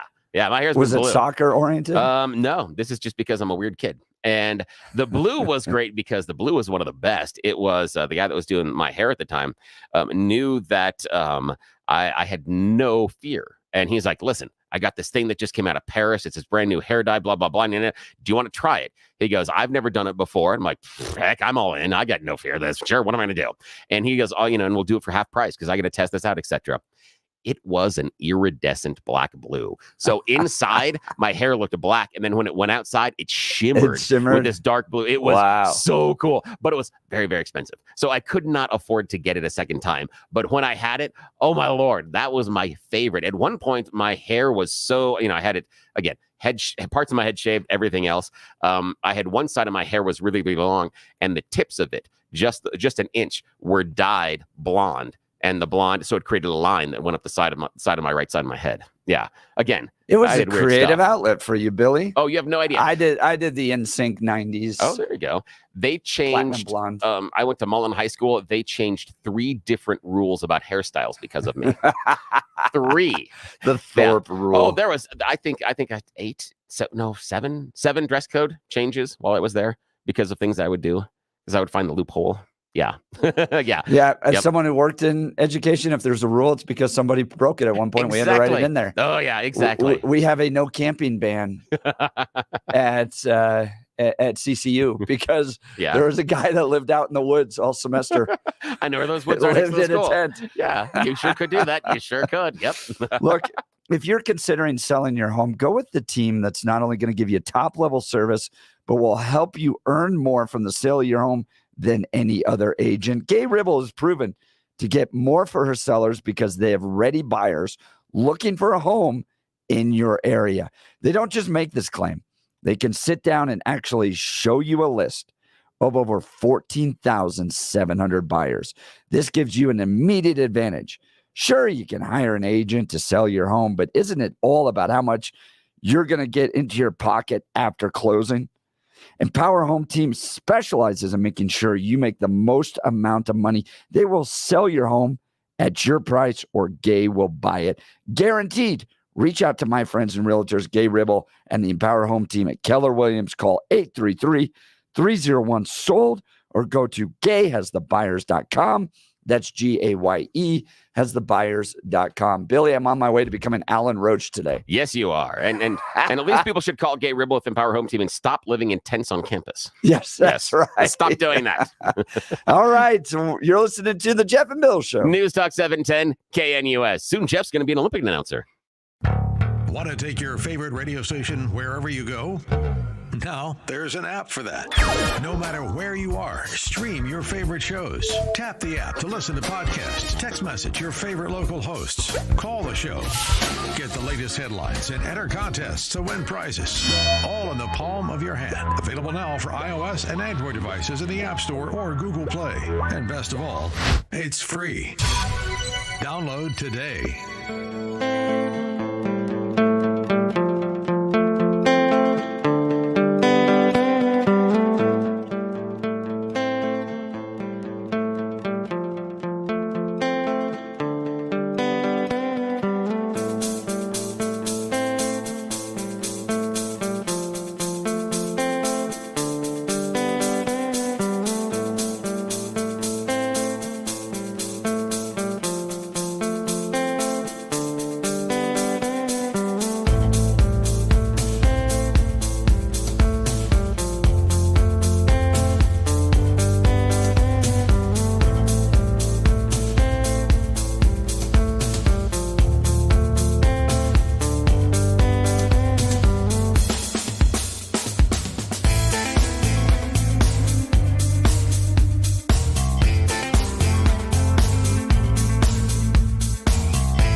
8 o'clock hour, I want to get into Trump and Project 2025. Well, there was a change yesterday. There was a change, and there's some concerns I have about the Trump administration. Ooh. And now, you know I'm a MAGA guy. Yeah, you are. And I was wandering through the wilderness once I saw some of the liberal content creators that I peruse every once in a while. And they, when they heard the news about the guy in Project 2025, were almost doing the song of the Munchkins from Wizard of Oz. And I'm like, wait, slow your roll. I think you're out in front of your skis, because I don't think it means what you think it means. I think you're exactly right. I think it's a little overblown, but there's an element to Trump when he starts to kind of listen to the left. That concerns me. And it happened in his first administration, particularly around COVID. You know, he kind of listened to them, and on debt spending as well.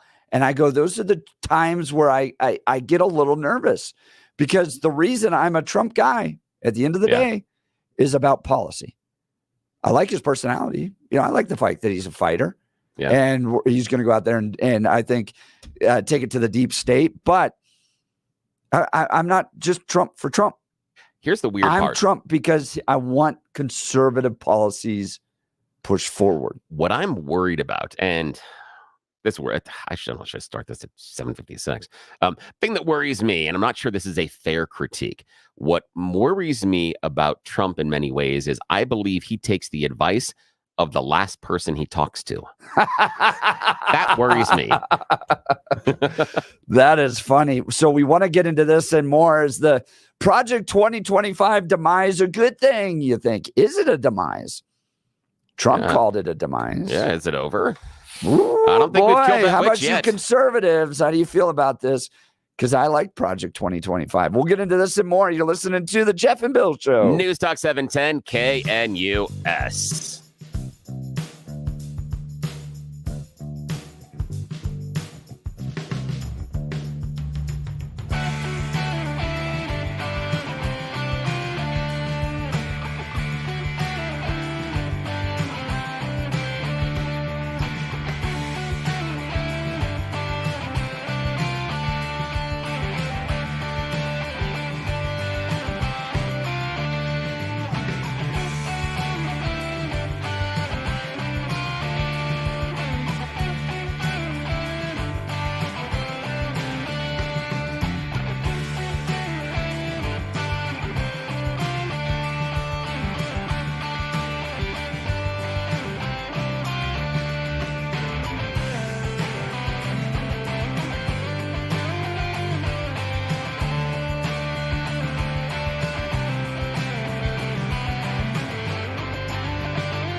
It's 8 a.m. in the Mile High City on this Wednesday, July 31st. Happy last day of July. I know some people getting some paychecks today. It's always a good day to get paid on the last day of the month. And my name is Alan Roach, filling in for Jeff Hunt. Just kidding. I'm like literally watching my voice trail off during this show, which is kind of interesting. So it is. We're going to limp through it together. Yeah. You've tuned into the Jeff and Bill Show. I'm Jeff Hunt, along with Billy Thorpe, bringing you the freshest insights and hottest takes from the right, left, and center. It's a beautiful day in the greatest country in history, and we're gearing up for a whole another hour of engaging discussions, critical analysis, and most importantly, your calls and texts, because this is where Denver's voice is heard loud and clear. So grab a cup of coffee, Denver, and let's dive into the issues that matter most to you right here, right now. Speaking of the news, let's check in on the news with Blake Olson. Good morning, Blake.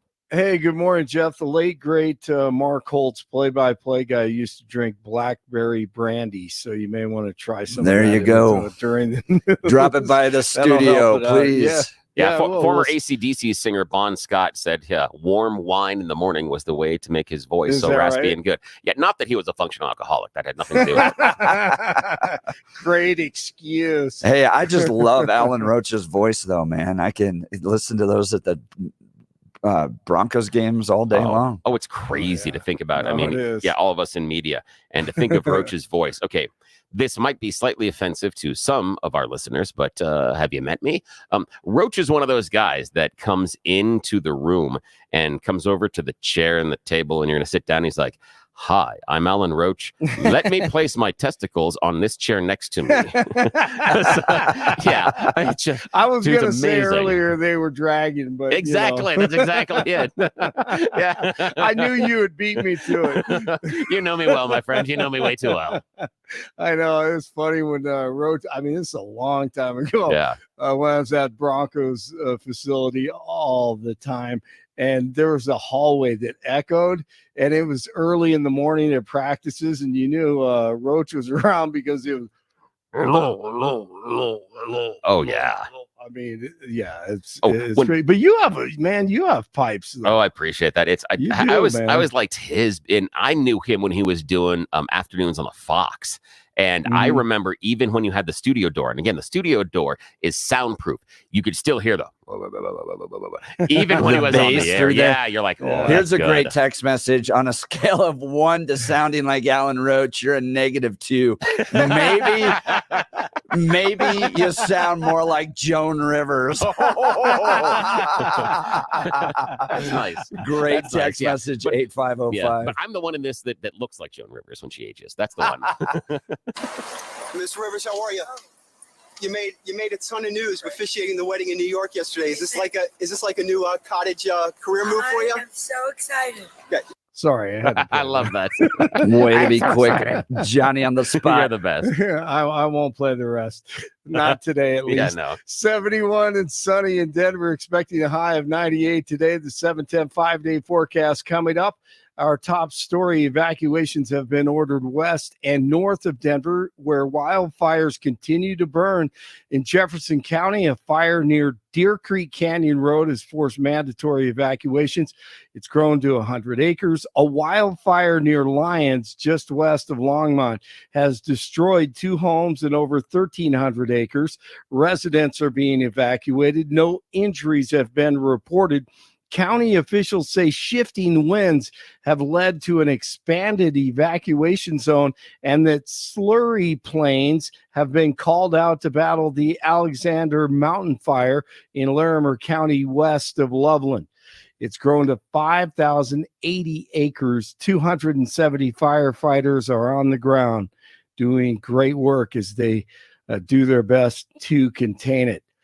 The lefty media wants you to forget all about the assassination attempt and also change the narrative. But Senator Kennedy from Louisiana wanted to make sure the facts are the facts with the FBI. I've been part of this investigation since the very beginning, and that has never been raised. You're sure? Yes. It wasn't a space laser. No. It wasn't a murder hornet. Absolutely not. It wasn't Sasquatch. No, Senator. It was a bullet. It was a bullet, Senator. 100%. Fired by crooks Yes, sir. that hit President Trump in the ear and almost killed him. 100%, Senator. Okay, glad we cleared that up.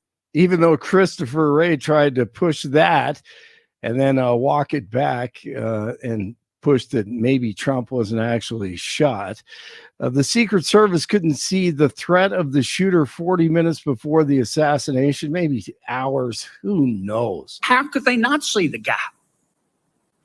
How could they not see him? They're in an elevated position.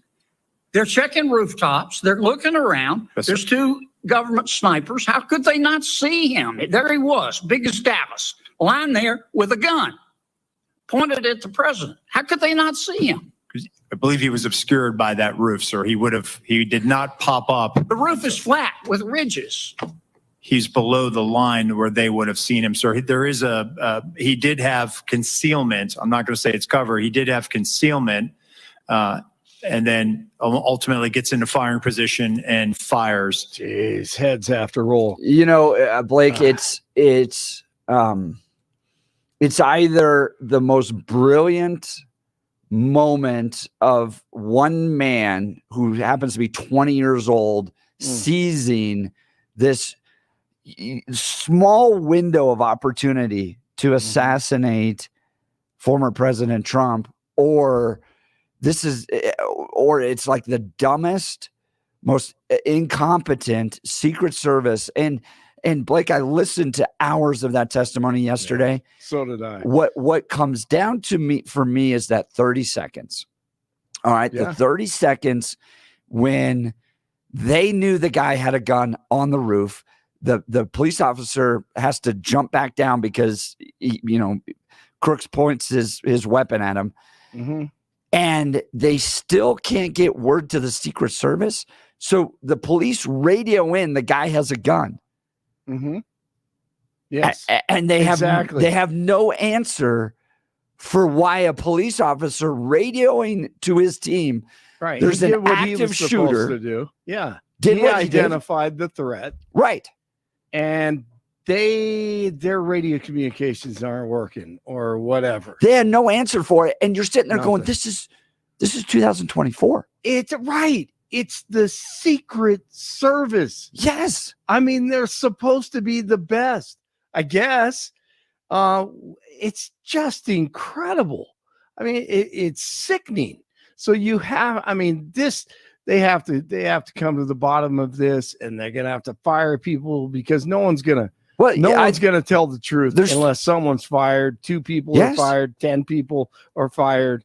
That's the only way. There's one of listening to all this. There's one of 3 options that happened here. One, you have this amazing ability for this young guy to exploit this sliver of a moment to assassinate a president. 2, you have systemic incompetence within the Secret Service that allowed this to happen. Right. Or 3, there was somebody else involved in this. That's not off the table. You listen to this. You listen to those 4 hours of testimony yesterday, and you sit there and you go, "No, there may be somebody else involved in this." I don't know anything about this stuff, security or anything. But you could drop me right there in the field and say, "Okay, I want you to play Secret Service. What are the most dangerous places here on these grounds? What would be your priority?" Yep. And that would be that stupid building would be one of the top 3. Yep. And I know nothing about this stuff. Just ridiculous. We know what's going on. Kamala Harris flip-flopping on everything. Again, all her leftist ideology, they're trying to scrape that and whatever you call it, squash it. Allegedly, she was the border czar. Remember that? I think that there is no question that we have to do what the president and I asked Congress to do. Is the first request we make, pass a bill to create a pathway to citizenship. The border is secure, but we also have a broken immigration system. We're going to have 2 million people cross this border for the first time ever. You're confident this border is secure? We have a secure border in that is a priority for any nation, including ours and our administration. Do not forget that. That was a couple of years ago. That was her. And this is the type of garbage that she's spewing all the time. The Biden administration announcing another round of student debt relief. It is election time. Israeli fighter jets eliminated senior Hezbollah military commander Ismail Haniyeh near Beirut last night. He was responsible for the rocket attack in the Golan Heights that killed 12 children on a soccer field a few days ago. The Rockies lose to the Angels. USA basketball, they take on South Sudan today in the Olympics. That's a pick'em. Buena Vista's own. Hold on. Our basketball team's playing South Sudan. Yeah. Yes. That should be a good one. All right. That's going to be, you know what, honestly, I haven't looked at the roster, but there may be, who knows, they may have some 7-footers on there, man, that could cause some problems for the NBA players. Actually, that may be entertaining. That watch, may be, honestly. that'd be like the Globetrotters versus the Generals, right? Yep. Yeah. Oh, no doubt. And I love Sudan. Some great people from Sudan who've been through hell, literally. So I'm going to root for Now, you guys, you remember when back when we had the Dream Team, we were just pounding all the teams. Yeah. In fact, there's a story early on at the Olympic Games where the Dream Team is playing, and some of the older players were hurt, and especially Larry Bird. And Bird is not scheduled to play. He's not starting, and he's sitting on the end of the bench. And during part of the first part of the game, one of the refs kind of comes over and is like, and starts talking to him. And he's like, "What's going on?" And what you find out is the conversation is the ref is like, "Sir, there are a lot of people here that came to see you. It'd be really nice if you could come and spend a little bit of time on the court with us today. This." And sure enough, about 3.5 minutes left in the game, Bird gets out there for just 2 minutes and is out there and does something, and then gets back. He's like, "Yeah, okay, I'll do that. I just think that's a fun story about that's how big Team USA was." Yeah, that's great. No, that is great stuff. I'm kind of torn on that whole thing with basketball. I still think it should be our best college players, but me too. It just it ruins it. But then again, then you look at Russia, and then you look at Eastern Europe. We'll have all the NBA players, so I get it. Yeah, the thing for me is that in soccer, international soccer looks at the Olympics as warm-ups. And so you have a lot of really good players at the Olympics, but it is the younger generation. You don't use your older players, your seasoned professionals in the Olympics in soccer. And that's what they should do in basketball. Absolutely. Yeah. No doubt. Hey, that was a great segment and half hour or so with Buena Vista's own Matt Hemingway on with Jeff and Bill, won the silver medal in the high jump in 2004. Just an incredible story. He wouldn't quit while he was working, trained, and won the medal. 7 feet, 8 inches. Amazing. Just made up my mind. I wanted to go do this. And so I worked full time. I worked in a knock. I worked for Verizon. I did all sorts of stuff. And then I just, my life was, make an Olympic team, pay the mortgage, stay married. Those are my priorities. And so I just did everything I could in my life to sort of organize what I was doing every day around pursuing that crazy dream. That was great, man. Great job, Jeff. Getting that 67 in Castle Rock, 68 in Golden, 71 in Denver. Jeff and Billy continue. It's Wednesday morning. Blake Olson, News Talk, 710 KNUS. The 710 5-day forecast, sunny, hot, and a smoky haze, mid-90s, lows tonight, low to mid-60s, mid to upper 90s Thursday, and mid-90s Friday. Isolated gusty thunderstorms Thursday, a better chance of thunderstorms on Friday. Hot for the weekend with highs 90s, and the weekend will bring a few late-day thunderstorms. Weather sponsored by branchplanning.com. Secure your future retirement with a reliable income stream. Annuities can provide guaranteed payments, giving you peace of mind. Get your complimentary review at branchplanning.com or call 720-651-9800. Meteorologist Don Day in the 710 KNUS Weather Center.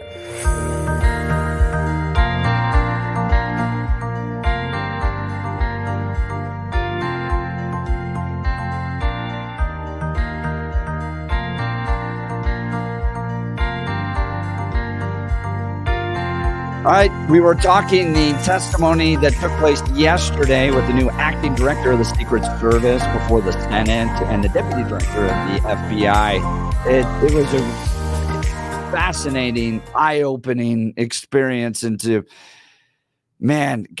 just incompetence that can take place within the government, and then the inability of anybody to take responsibility for it. Now, you did have the director of the Secret Service resign, but even yesterday, Ted Cruz, Josh Hawley, who's responsible? Who have you suspended? This was an epic failure. And the response from the Secret Service? Well, we're still doing an investigation. So that was amazing. Let's go to the phone lines. Marty, Denver, you're on the Jeff and Bill Show, News Talk 710 KNUS. Good morning. Morning. What's up, guys? Hey, congrats on the hottest show. You can't even get into this thing, so continue to pack it out. Now, it is easy to come up with a content because, holy cow, turn your head and there's something buzzing around us. But I really feel like the Trump assassination is absolutely, it's as simple as this, guys. It's a lot like COVID. It's a lot like the 2020 election. It's a lot like 9/11. You simply believe the results of the 2020 election, or you think they're BS. You simply believe COVID shot was safe and effective, or you think it was harmful to human beings. And it's the same thing here with Trump. You either believe that this is a lone, sort of retarded, disturbed gunman, or that there's a lot more at play and that there's a lot more people involved. And basically just the idea, Billy, that's your word, just the idea that there could be a possible second shooter unravels the whole thing. So then follow that up with this gutless, deceptive, lying, conniving testimony that we've seen through all these people to believe the government story that, yep, this kid just happened to pick the day where we had all these gaps.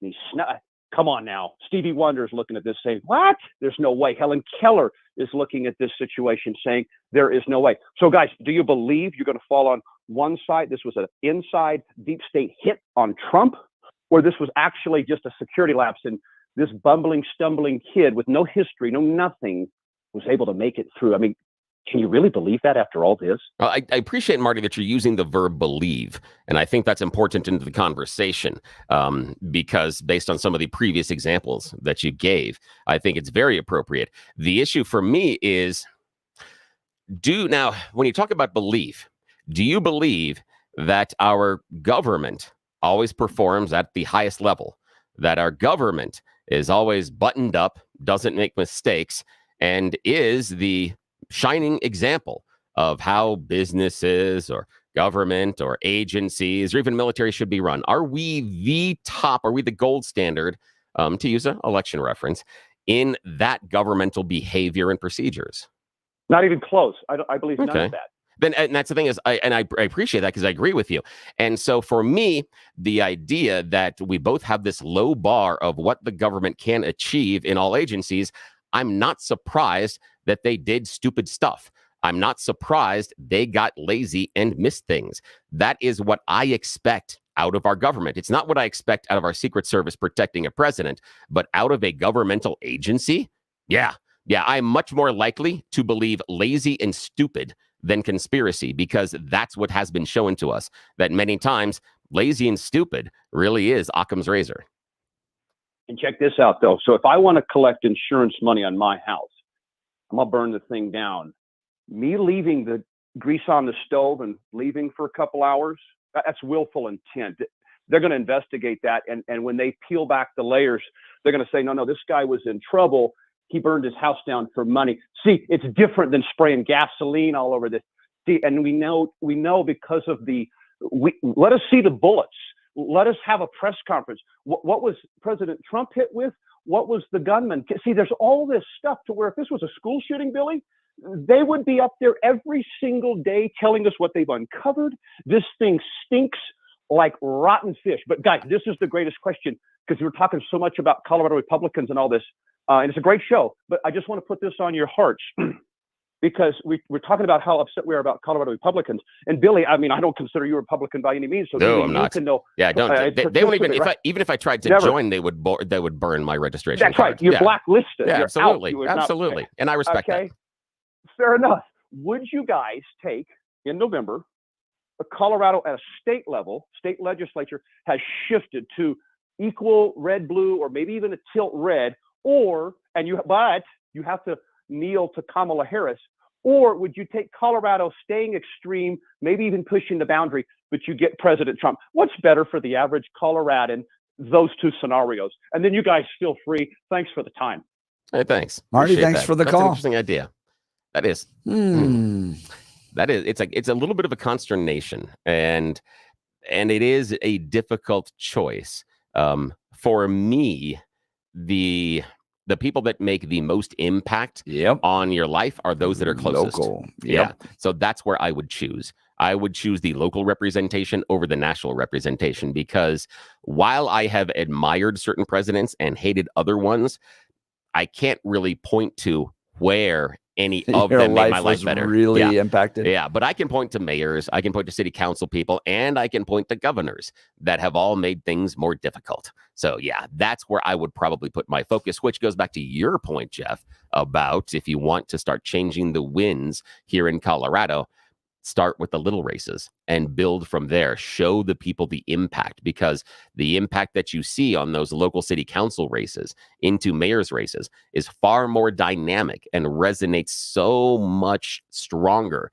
than a national race. Yeah. Getting a Republican mayor is going to, in the long term, work better than a Republican governor in this state. Well, think about the fact that like Denver putting up the "We Heart Immigrants" sign, right? Yes. So you still had illegal immigration under Trump. You didn't have nearly the amount that we did under Biden and Harris, but it was that sign and Denver saying, "Come on over, you Venezuelans," that has led to some of the issues we're dealing with, including what happened in Aurora over the weekend. That's well done. So it was Denver's position on that, while which compounded the problems that happened nationally. So if you get local wrong, you can compound those issues. And to follow up on that, my friend, think about this: that if the leadership in our state would have said, hey, we are no longer a sanctuary city, state, etc., that it was more of a conservative approach,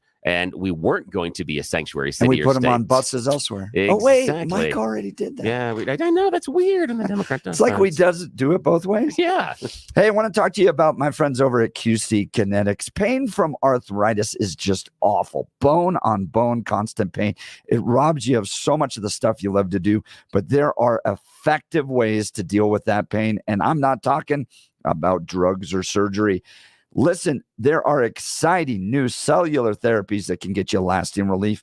And the place to go, QC Kinetics. QC Kinetics uses cutting-edge treatments that accelerate your own body's healing properties, revitalizing your joints so you can move again. If you're living with chronic pain from arthritis or injury, you need to know steroids and surgery and pain pills are no longer your only options. I got a family member that just had knee surgery a few weeks ago, hobbling around with the pain that comes from that. He said to me the other day, Jeff, knee surgery has got to be the last resort. You got to try these other options. Learn how QC Kinetics can use advanced regenerative medicine to treat the pain, enhance your joints, and restore your mobility to give you long-term relief with no downtime. The local medical professionals at QC Kinetics are ready to help you get your life back with regenerative, restorative cellular treatments for your achy joints. This is the future of medicine. Call for a free consultation, 303-900-8986. That's 303-900-8986, with locations in Aurora, Superior, the Springs, and now Highlands Ranch. QC Kinetics. All right, Billy, I want to ask you about Project 2025. Yeah. Here was the statement put out from the Trump campaign on the quote-unquote Project 2025 demise. President Trump's campaign has been very clear for over a year that Project 2025 had nothing to do with the campaign, did not speak for the campaign, and should not be associated with the campaign or the president in any way. Reports of Project 2025's demise would be greatly welcomed and should serve as notice to anyone or any group trying to misrepresent their influence with President Trump and his campaign. It will not end well for you. Interesting. Now, this is weird because the policy guy steps aside.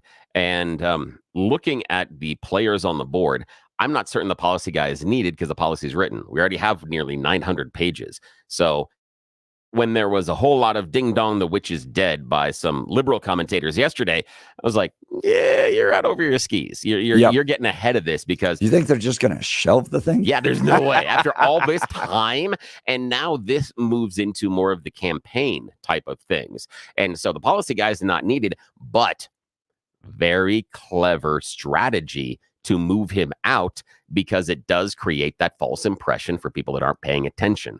The one thing I think is going to be a problem for Trump, and we've talked about it, especially when you have the Heritage Foundation guy on last week, the guy whose name I can't pronounce still, and I'm not going to do it again, is Trump's approach to it.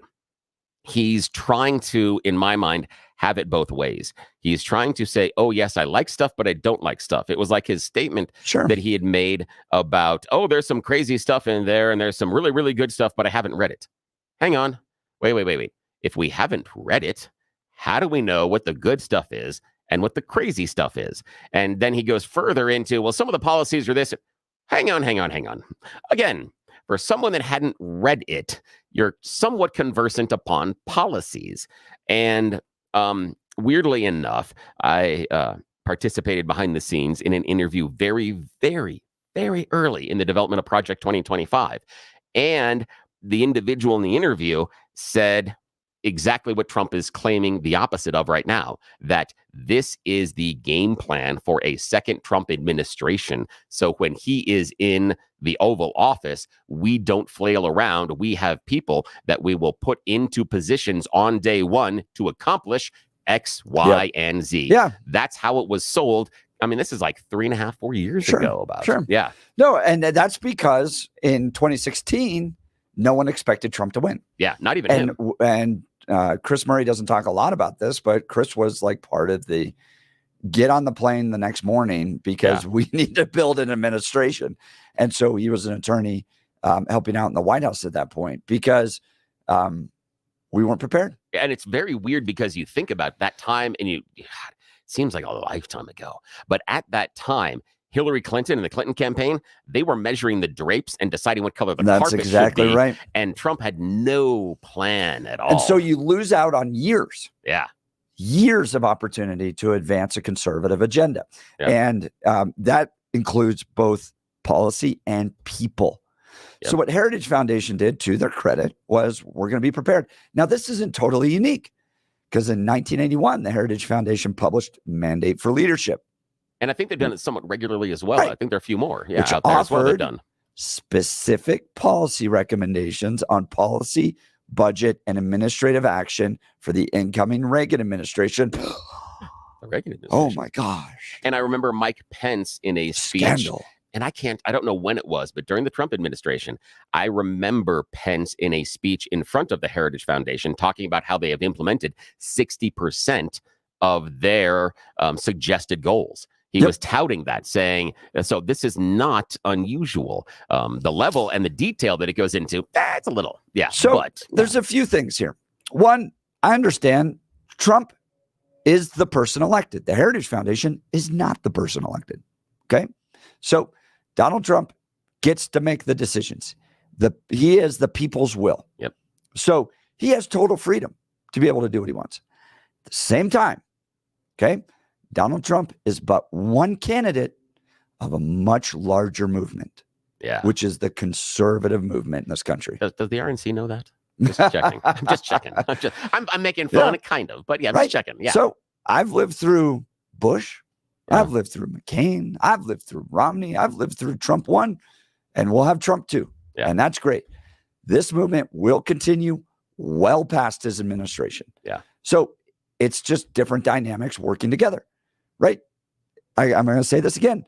The people are not voting for the Heritage Foundation. Yeah. They're voting for Donald Trump, and Donald Trump has the sole purpose, individuality to be able to choose what policy he implements. This is not a legal document that he has to abide by. The only one he has to abide by is the U.S. Constitution. Yeah. At the same time, there's the election's still on, then he doesn't think he has to. But there's a much bigger movement at foot. Yeah. and that is the conservative movement, of which I am a part of. So when Donald Trump moves away from the conservative movement, that's when I start to speak up and go, hey, like on life issues, go back into that, because that's ultimately why I'm in this party. Yeah, that's interesting. And I'd love to explore with you how much inside Project 2025 resonates with you. What are the things that you really, really like? And do you think there are any issues or any spaces in there where they've overstepped their bounds? And I think that the Democrats have been very effective in their messaging around this by saying, ooh, look, it is and using air quotes, somewhat secret plan that the Republicans have. Super secret plan that's on the internet for everybody to see. Published, and they've been doing interviews about it for 4 years. So it's not, but the fact that no one was paying attention to it doesn't mean it was a secret. The example from, Marty, our last caller, just because the shooter at the rally was wandering around wasn't a secret.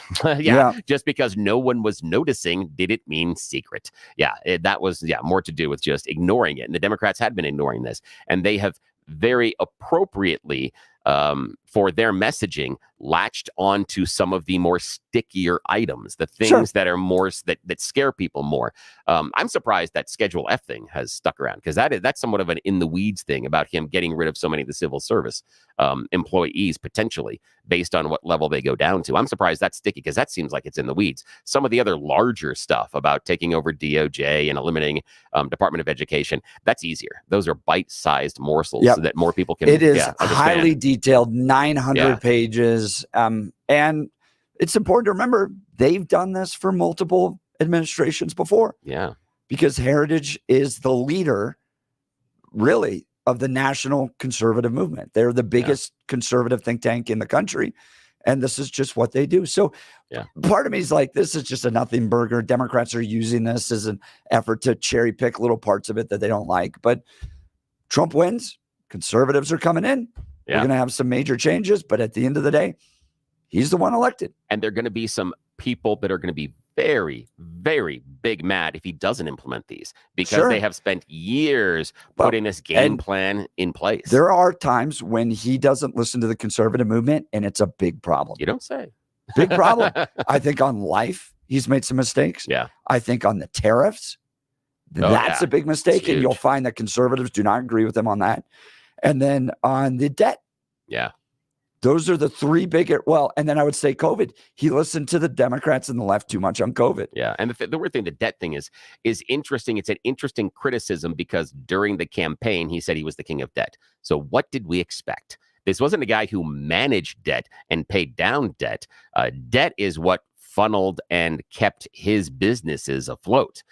He would have just, as soon as the term was coming to an end, he would move to another lender.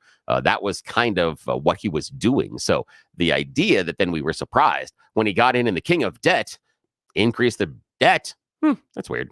No. And it was a problem. When it he doesn't listen to conservatives, when he gets pulled in that kind of more liberal side of things. But he's a populist. That's the thing. That's the hard part. Those are the worst parts of his administration. And I hope that the people that are around him wake up to that. And the Project 2025 thing, where he's, in my opinion, playing both sides, is the populist side of him.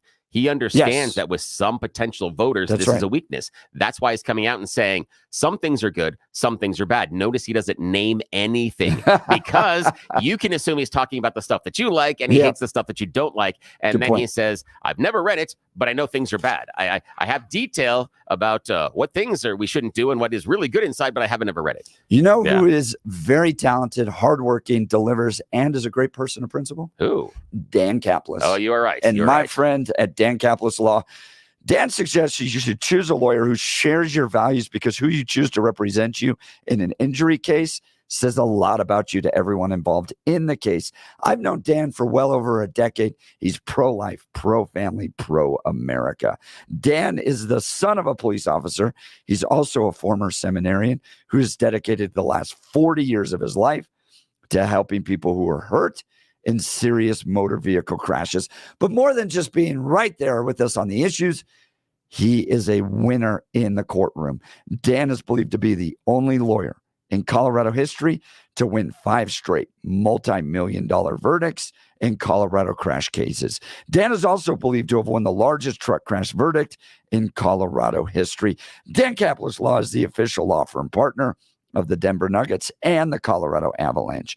Dan Kapler's Law, a serious firm for serious cases. But he's not just for the rich and wealthy. Dan accepts righteous injury cases on a percentage fee basis so that he can represent good people from all walks of life without regard to ability to pay. If you need Dan's help, give him a call at 303-770-5551 or hit dankapleslaw.com. That's Dan, C-A-P-L-I-S law.com. All right, we'll continue with calls. You're listening to The Jeff and Bill Show. With News Talk 710, Alan Roach filling in for Jeff Hunt, KNUS.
having a great conversation as to whether or not the Project 2025 demise was really everything that's chalked up to be.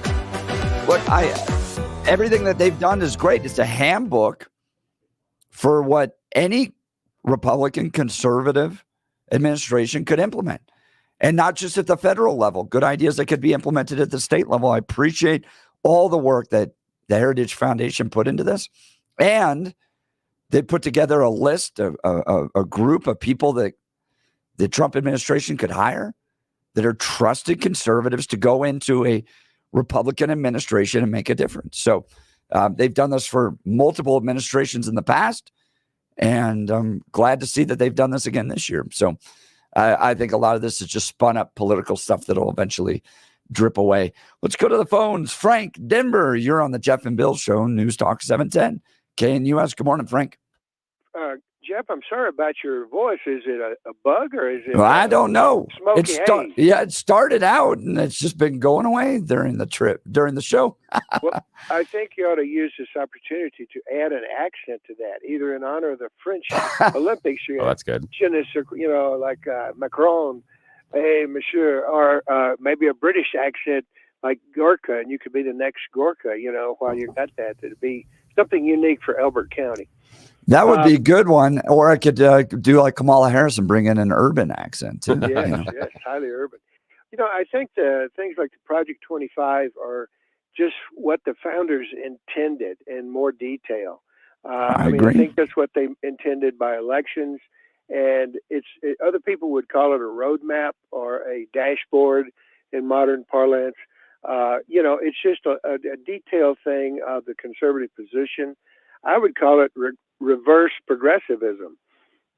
And, because it's just the opposite of what has been achieved in the most recent years by the progressives, pushing everything is their vision for the way the country should be run. So, Frank, to your point, I've said this and witnessed it over and over and over again, is that when Republicans get into office, they don't really have a plan on what it means to advance a conservative agenda through government. They think that's just simply kind of voting no on spending bills, which is important. But if that's all you're doing, you're not actually driving an agenda through government. Progressives are much better at that.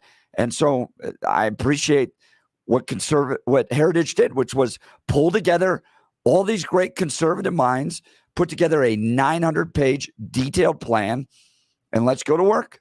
Now, what you're seeing in politics today is indirect evidence that lawyers are running both the right and the left, because the left puts out these agendas that are thought out and attacking line by line things that the conservatives do, and they force the conservatives to respond. But it's direct evidence or indirect evidence that lawyers are doing this, and then they get the mouthpieces, the politicians, to state their case, and then they play on the empathetic souls out there, the civilians, to go to the voting box and complete the act. So best we can hope for is straightforward, transparent elections. Hopefully we will aim for that, both sides. I think these investigations like are going on now are needed. But Billy, to your point about the local government, I think we have to think not only locally. I use an analogy of a house. There could be many more things going wrong with a house or your body at one time than just what you can see. The countertop is messed up and needs to be replaced, but termites could be in the wood. The paint could be cracking, the roof could be leaking, lots of different things. And that applies to our country, that we have to think both locally, but the big view too. That's why our national government is so important, and we can't be allowed to be carried down false paths by wolf in sheep's clothing. That's interesting, Frank. That looking at it as the analogy of the house, I want to go back to a second about your voter enthusiasm and engagement in the voters. Do you think that Project 2025 is a net positive or a net negative for a Republican campaign? I think the fact that it forces conservatives to sit down and hammer this out is a good idea, and ideas should be considered each on their own for goodness or badness. And the population, and somewhere you can probably find a website of the people that are deeply concerned about politics, people that are medium and little interest and no interest, and some of them just show up on voting day having not a clue, the majority. And that's the way elections have been forever. I've been through periods of my life like that. And it just depends. We get so impassioned about it, but in truth, there's a large group of people, and politicians know this, that go with the wind blow. And that's what they're trying to do, is put them over. That's why there's so much emphasis on the so-called swing states back there in the middle. That's why I think Trump chose Vance. Those are the fighting states and the ones that probably decide things with the Electoral College. That's interesting, because I like the idea which you talk about as far as momentum, is I do believe that Americans, we do view our politics as sporting events now. And we hear all the time about bandwagon fans. And I do think that there is an aspect of politics where you have bandwagon fans, where if there is some momentum behind someone, you're more likely to attract people. And I think in some ways we saw that in the Republican primary this time around, because there wasn't really a Democrat primary. But in the Republican primary, Trump was oftentimes portrayed as the winner and the fighter. And I think that made it very, very difficult for DeSantis, Haley, Burgum, everybody else to gain traction. And part of the, I guess I'd say, framing of Trump being the fighter had to do with his court cases at that time. I think that allowed him to, I guess I would say, present a different type of a candidate to the GOP. What are your thoughts about that? Do you think that that type of momentum helped Trump basically frog stomp the rest of the, the crowd inside the Republican GOP primary system? I can only hope that people start paying more attention to politics, because really it's so interesting and funny to watch all these different tricks that are tried more often by the left than the right. But like this thing about white dudes for Kamala. Most white dudes are just watching sports, and they might think or come around the day that there's an election. Oh my gosh, it's election day. I don't know what percentage of the people that makes up. These are just talking points that are put forth to try to motivate people. But it takes a long time, I hope, to overthrow a country or to take a country down to its knees. And that, again, to go back to the beauty of the founding fathers, allowing for all these different iterations and protections that I think our Constitution and Bill of Rights offers our civilian population, to not be taken down the path by a government. Yep. And that's why the Supreme Court is there. Frank, to your point, the founders wanted this government to be hard to change. Yeah, absolutely. Thanks for the call, Frank. I appreciate that. It is because it shouldn't matter that much into your life. All right, want to talk to you about my good friends at the Empower Home and Gay Ribble. If you're considering selling your home, go with the team that's not only going to give you top-level service, but it's going to help you earn more from the sale of your home than any other agent. Gay Ribble is proven to get more for her sellers because they have ready buyers looking for a home in your area. They don't just make this claim. They can sit down and actually show you their list of over 14,700 buyers. This gives you an immediate advantage. Sure, you can hire any agent to sell your home, but isn't it all about how much you're going to put in your pocket after closing? The Empower Home team specializes in making sure you make the most amount of money. They will sell your home at a price, or Gay will buy it. Guaranteed. Reach out to my friends and realtors at Gay Ribble and the Empower Home team of Keller Williams today. Call 833-301-SOLD. That's 833-301-SOLD, or go to gayhasthebuyers.com. That's GAYE hasthebuyers.com. We'll continue with the Jeff and Bill Show. News Talk 710 KNUS. Want to take your favorite radio station wherever you go? Now there's an app for that. No matter where you are, stream your favorite shows. Tap the app to listen to podcasts, text message your favorite local hosts, call the show, get the latest headlines, and enter contests to win prizes. All in the palm of your hand. Available now for iOS and Android devices in the App Store or Google Play. And best of all, it's free. Download today.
Oh, Billy Boy, the great song. And to that point, I'm so excited for the 9 o'clock hour, man. This is like Christmas. Steve Kenyon's going to join us. He's a pro rodeo announcer here in Douglas County. And you didn't even know this when you booked this guy. Yeah, I had no idea. That last week I was Googling how to become a pro rodeo announcer. Well, this is last week. See, you just told me that you had thought of that this morning before the interview. And I'm all in. No way. Like I was looking it up because I love rodeo. It's my favorite sport. Oh, yeah. And I love small town rodeo better than the big stuff. Like you have the big stuff, which is NFR that's in Vegas. That's like the Super Bowl rodeos. Always fun. But when it's a local small town rodeo, they get bobbed down on Maplewood Road to try to sit on a bull for 8 seconds. It doesn't last at all. Speaking of someone who was a bull rider, Peter Boyles is in here. Yeah, Peter Boyles in the house. Yeah. He actually rode a bull. I know. It's scary. He's badass. and he's going to be riding the Iron Horse up to Sturgis and join us next week. Yes. Reporting from there. And we have rodeo coming up in the 9 o'clock hour. You're listening to the Jeff and Bill Show. News Talk 710 KNUS.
It is 9 a.m. in the Mile High City. Good morning, Denver, Colorado. Wednesday, July 31st, 2024. It's going to be a hot one today, by the way. Not quite as hot as yesterday, but still getting up there. 98 hazy and hot, which make these wildfires all the worse. My name is Jeff Hunt. I'm your co-host along with Paul Thorpe, bringing you the freshest insights and hottest takes from the right, left, center. Sometimes a little crazy. We had a former Olympian on earlier today, which was really cool. It's a beautiful day in the greatest country in history. We're gearing up for a whole nother hour of engaging discussions, critical analysis, most importantly, your calls and texts, because this is where Denver's voice is heard loud and clear. So grab another cup of coffee, Denver. Let's dive into the issues that matter most to you right here, right now. Let's start first with the news. Good morning, Blake. Good morning, Jeff and Billy. 71 and sunny in Denver, expecting a high of 98 today. The 7-10 5-day forecast is coming up. Our top story.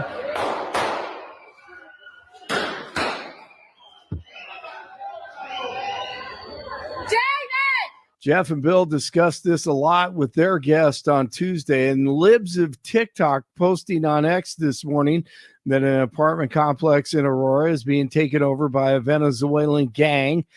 Violent crime has reportedly escalated in Aurora by Venezuelans following the stolen election in their country. It's on Nome Street in Aurora, and you can see people taking over the property. It's out there for the whole world to see it. It's just disturbing after a shooting there on Sunday. So you can see the video on libs of TikTok and everyone around the country and around the globe seeing that now. And evacuations have been ordered west and north of Denver, where wildfires continue to burn. In Jefferson County, a fire near Deer Creek Canyon Road has forced mandatory evacuations. A wildfire near Lyons, north of Boulder, has destroyed 2 homes and over 1,300 acres. Residents being evacuated. No injuries have been reported there. County officials say shifting winds may have led to an expanded evacuation zone, and that slurry planes have been called to battle the Alexander Mountain Fire in Larimer County west of Loveland. It's grown to 5,080 acres. 270 firefighters are on the ground doing their best to contain it. The media trying to scrum and get rid of the assassination attempt, but guys like Ted Cruz trying to get to the bottom of the Secret Service looking like the Keystone Cops. The acting director, Ronald Rowe, looking like Ronald McDonald on Tuesday. The American people aren't buying it. Did the same person deny the Trump request that also denied the RFK request? That's a yes or no question.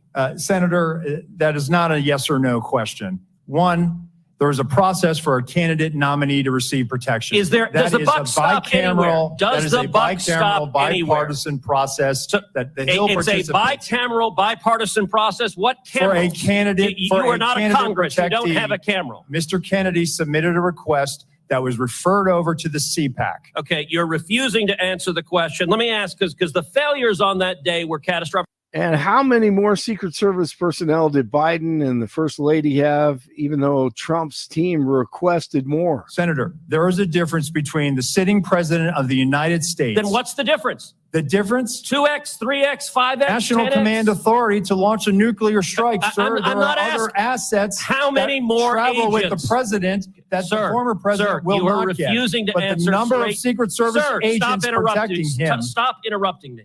Go ahead, You Senator. are refusing to answer clear and direct questions. That was totally. He thought he was asking him something else. I mean, all Cruz wanted to know is how many more did Biden and the First Lady have than Trump, and it got all crazy. So we'll see what happens with him and the Secret Service in the weeks to come. Kamala Harris flip-flopping on everything on Tuesday, from ICE to gender reassignments for inmates. They're really trying to get rid of all of that. The Biden administration announcing another round of student debt relief today. It's election time. Hezbollah leader Ismail Haniyeh is dead. Israel took care of business last night. He was responsible for the recent rocket attack in the Golan Heights that killed 12 children on a soccer field. Rockies lose to the Angels. USA basketball team, they take on South Sudan today in the Olympics. You never know in that one. Never know what can happen in that one. And hey, what does Judge Joe Brown think of Kamala Harris? But I got to ask you about Kamala Harris. How you feel about her? She's a piece of shit.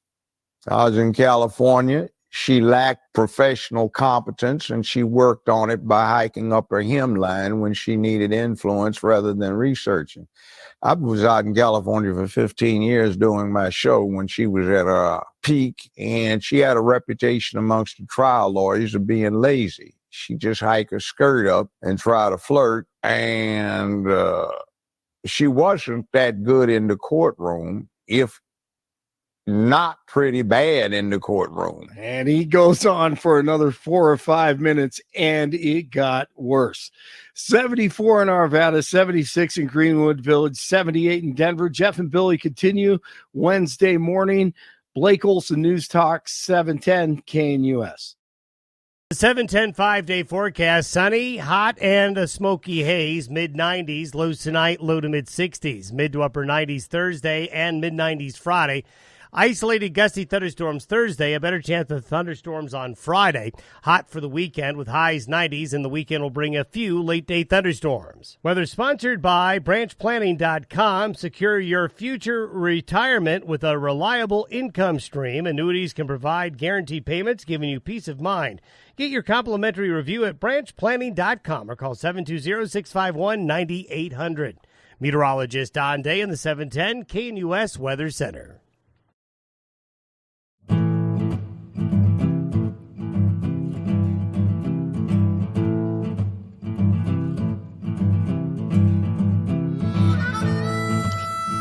Well, Billy, you know how much you love soccer. For me, it's rodeo. I know. And I was just talking to Pete about this, Peter Boyles in studio. I came to this later in life. I'm literally a walking Alan Jackson song.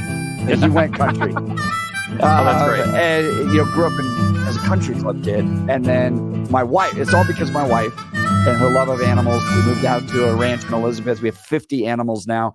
And now we go to rodeo all the time. And it's this it's local rodeo that is absolutely priceless, right?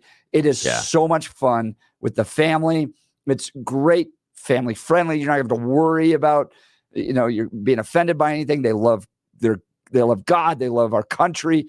It is really great. And then they get like your neighbors, to ride bulls, which is just really fun. And I'll tell you, Jeff is great on social media, and there was a video that he posted recently of his family going to one of our local rodeos, and it was the most endearing thing I have seen in so long. If you talk about what makes Colorado great and the idea of the cowboy lifestyle and the rodeo and family and God music and country, and it was food you even and were all dancing that. a bit. It was great. Yeah, it was fantastic. It was really neat. And so when I saw this love and passion that is so deeply a part of you, when I got an email about being able to chat with the announcer, possibly at the These guys are Rodeo and Fair. great. Yeah, They're the chief entertainers, along with the guy, the little bullfighters out there. Yeah, so I had to get this guy. Steve Kenyon, pro rodeo announcer, is going to talk to us about the Douglas County Fair and Rodeo. Steve, thanks so much for being on the Jeff and Bill Show.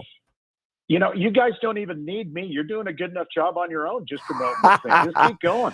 Well, rock and roll, fellas. You guys take the show to such a great level.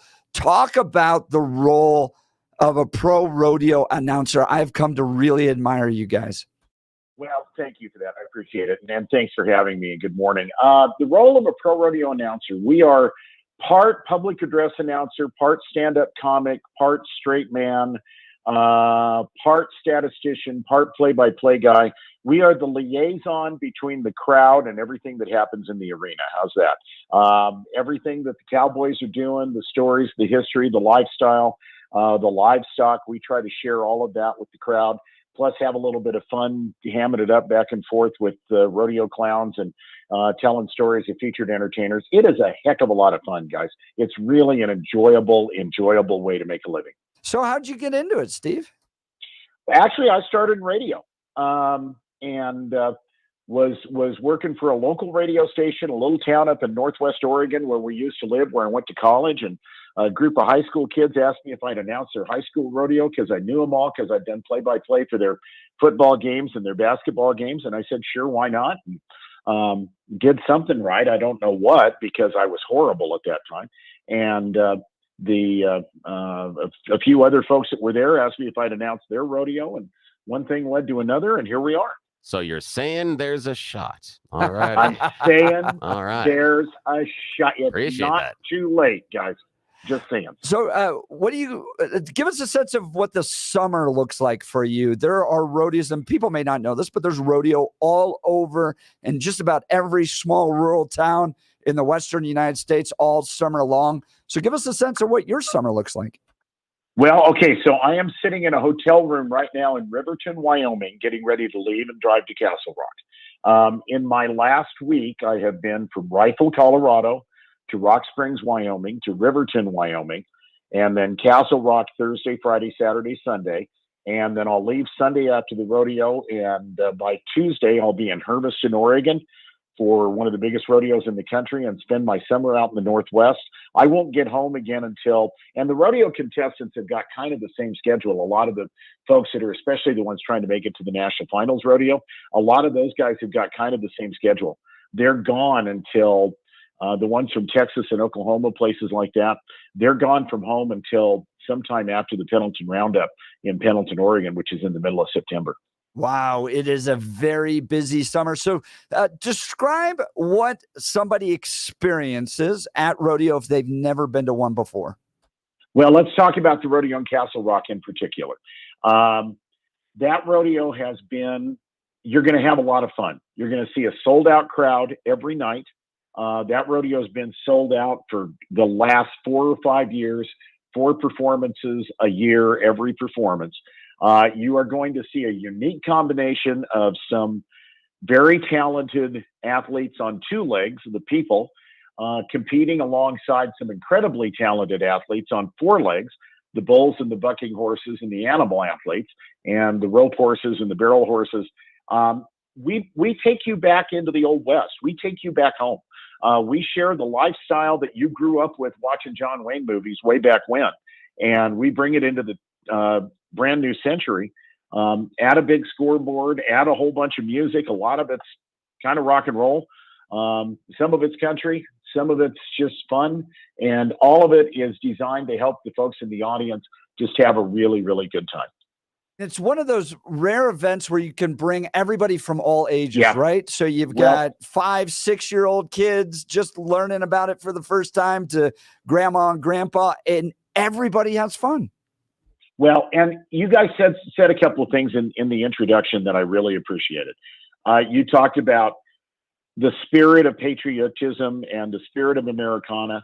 We're not one bit afraid to say a prayer before we start a rodeo. In fact, you'd be hard pressed to go one that does not take a moment and look to the man upstairs for his blessing and his support.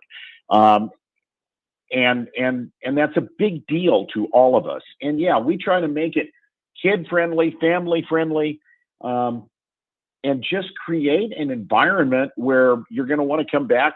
If you come on Friday, you're going to want to come back on Saturday. And if you come on Saturday, you're going to want to come back on Sunday.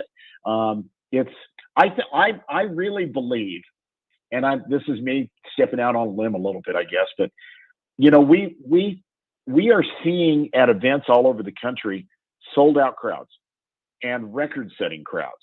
The rodeo in Castle Rock has been sold out for the last 4 or 5 years. Friday and Saturday night are sold out. Sunday's close to sold out. There's a rough stock event, bareback riding, saddle bronc riding, and bull riding on Thursday night. Tickets are available. But we are seeing at every level, and the biggest rodeos in the world down to the smallest, really big crowds. I think people are hungry for what we're offering. I think people are hungry for that Americana. And I think people are hungry for that, taste of the Old West. And I think people are hungry for what we're selling right now in the sport of rodeo. That's exactly right. We're talking with Steve Kenyon, pro rodeo announcer, about the Douglas County Fair and Rodeo. If you want to get tickets, you can go to fairandrodeo.com, Douglas County fairandrodeo.com And to it get only those runs tickets through there. Sunday. So you've only Yeah. got the next couple of days, and rodeo kicks off tomorrow. All right. Yeah, first big event. Steve, tell us some stories about some of the characters you've met over the years. One of my favorites is, and people may know, is J.B. Mooney, the biggest record holder for the total purse ever raised bull riding. I think he's at $7 million. And I was watching an interview with him the other day, and he just said, I won $7 million because I was just the toughest guy around. He just decided, Well, and he was. Yeah, right. Yeah. And he probably still is. You know, JB's interesting because he is he made most of his fame in the PBR. He finished his career in the PRCA. He's not riding anymore. He is now a coach on a PBR team series teams in Oklahoma. But you know, you bring this back around to what we're doing in the sport of rodeo. I'm looking at the day sheet for Friday night. I was actually doing some homework and writing some notes down about contestants and cowboys and ropers and riders. And you've got everything from some really good, talented young guys. There are 4 or 5 bareback riders out whose combined age is not very much on Thursday night or Friday night.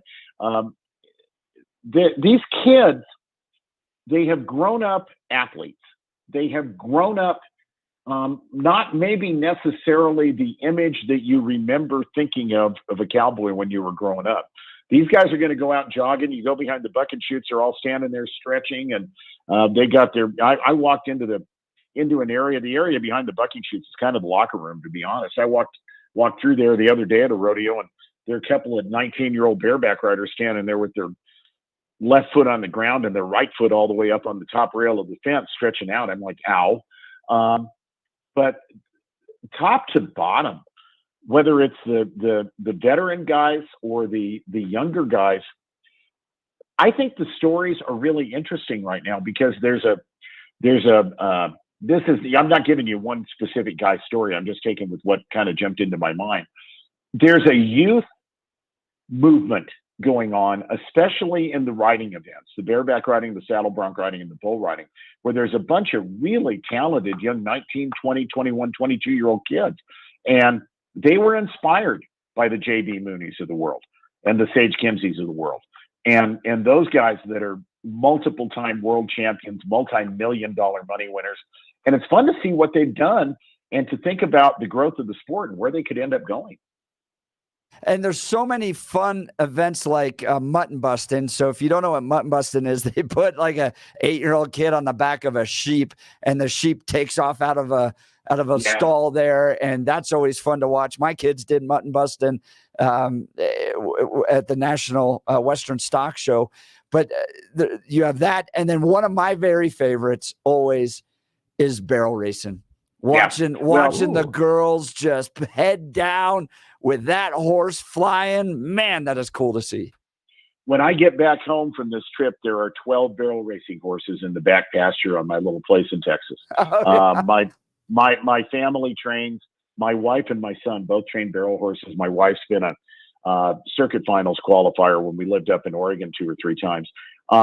You know, each one of these events has its own special charm. You asked about stories, and I want to share something with you that is going to be a storytelling phenomenon that is going to happen this weekend. There is a pro rodeo clown reunion. And this will bring you back to guys who were clowning rodeos 10, 20, 30, 40, 50 years ago. And these are some of the greatest storytellers on the planet. And these guys are going to be gathering in Castle Rock at the Douglas County Fair and Rodeo. They've got festivities that'll be at the Pro Rodeo Hall of Fame in Colorado Springs on Friday.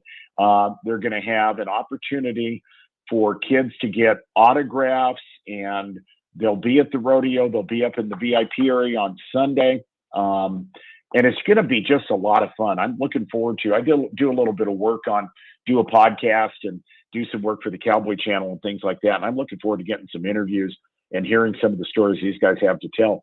Some of them might even be true. All of them are going to be fun. And, you know, folks, if you get a chance to be around and watch any of these guys say hi to any of these guys. Like I say, they're going to be signing autographs and doing some things. It's going to be a lot of fun. All of the information about everything they're doing is on the Douglas County Fair and Rodeo website, which is douglascountyfairandrodeo.com. Oh, those rodeo clowns are a next level breed, because there's got to be something loose inside their head because of what they do, but they are so vitally important to the functioning of the rodeo. And there's the rodeo clowns and there's the bullfighters. Yeah. And one of the things that's happened through the years is the clowns don't really fight bulls much anymore. Although the young man that's going to be at our rodeo this weekend, a kid named Tate Rhodes, is a retired bullfighter now turned rodeo clown, and terrifically entertaining. But yeah, they've got the talents, the abilities, one of the things about a rodeo is it's kind of a totally impromptu, completely ad-libbed, extemporaneous skit where we don't know what's going to happen next, and we got to be ready for anything. And these guys are great. And whether it's the generation that's working today or these fellows, some of these gentlemen are going to be in their 70s and their 80s and have been around this industry their entire lives. And it's just going to be an awful lot of fun. Oh, amazing. Steve Kenyon, pro rodeo announcer that is going to be at the Douglas County Fair and Rodeo. Rodeo is kicking off tomorrow. The fair only runs through Sunday. You've still got a few more days, and you got to go out there and see if you can meet those rodeo clowns. That would be amazing. Now, Steve, question about the rodeo announcer gig. What is the most difficult aspect of the job? Most people think getting behind the microphone here at the radio, you just talk. It is so much more involved, complicated than that. What's something we don't understand about rodeo announcing? If I can send you guys a picture of where I'm at right now, I have a computer opened. I have copies of the contestant list and the livestock that they've drawn for every single event for 4 days. I've got 24 pieces of paper spread out in front of me. I have 8 tabs open on my computer for going everywhere from social media to the PRCA, ProRodeo.com's website, looking up animals, looking up contestants. It takes 2 or 3 hours to announce a rodeo. It takes 4 or 5 hours to research. You guys don't just show up for your morning show at whatever time you start. If it's 5 a.m., you don't walk in the studio at 4:58. You're there early so you can get ready and be prepared and know what you're going to do. And it takes as long, if not longer, just to prepare for one of these events than it does to actually announce the event. It takes a long time to prepare to make it sound spontaneous. Well, yeah, it does. And these shows are real professional shows. We're talking with Steve Kenyon, pro rodeo announcer with the Douglas County Fair and Rodeo. If you want to get tickets, you got to get them here soon. DouglasCountyFairandRodeo.com. DouglasCountyFairandRodeo.com. If you want to follow Steve, he's on social media on Facebook. His last name spelled Kenyon, Steve Kenyon, rodeo announcer. Steve, it's been so much fun to talk rodeo with you. Thanks for being on the Jeff and Bill Show. Well, thank you guys, and I appreciate it. Hey, just one more thing real quick about this rodeo that I wanted to share. The rodeo in Castle Rock, Colorado, over the last 10 years, I started announcing in 2016. Folks, I want you to understand, this is one of the fastest growing rodeos in the Professional Rodeo Cowboys Association. And it's reflected by the number of cowboys and cowgirls that are turning out. The money has gotten really big for the ropers and riders.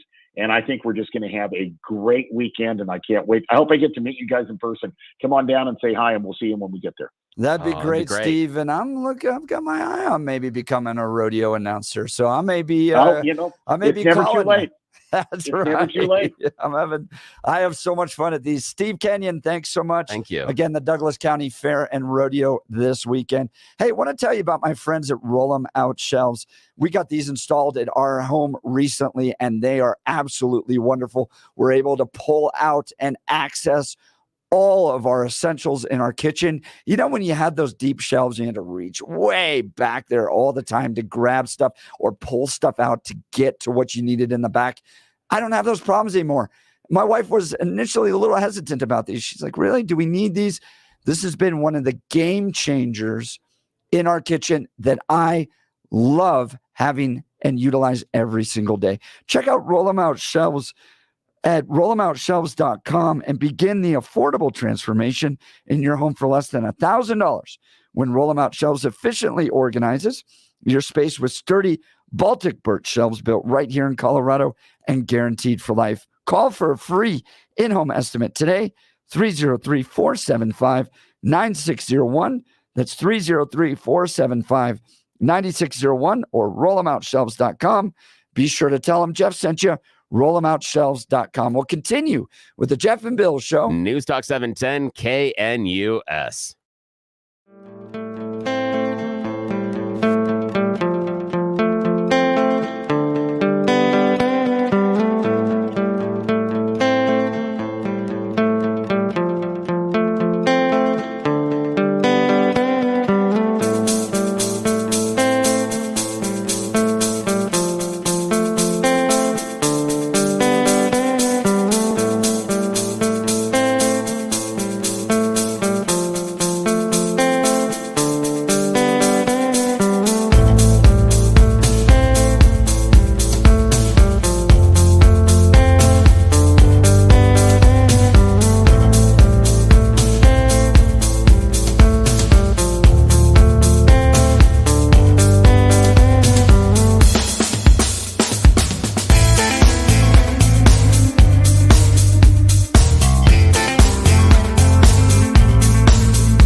would have no problem with that one. Younger Pete got on a bull. Yeah, that's the crazy part. He Pete went Boyle's to- here in the studio. Yeah. Hanging out with us behind the scenes. He went to school to learn how to be a bull rider. Yeah.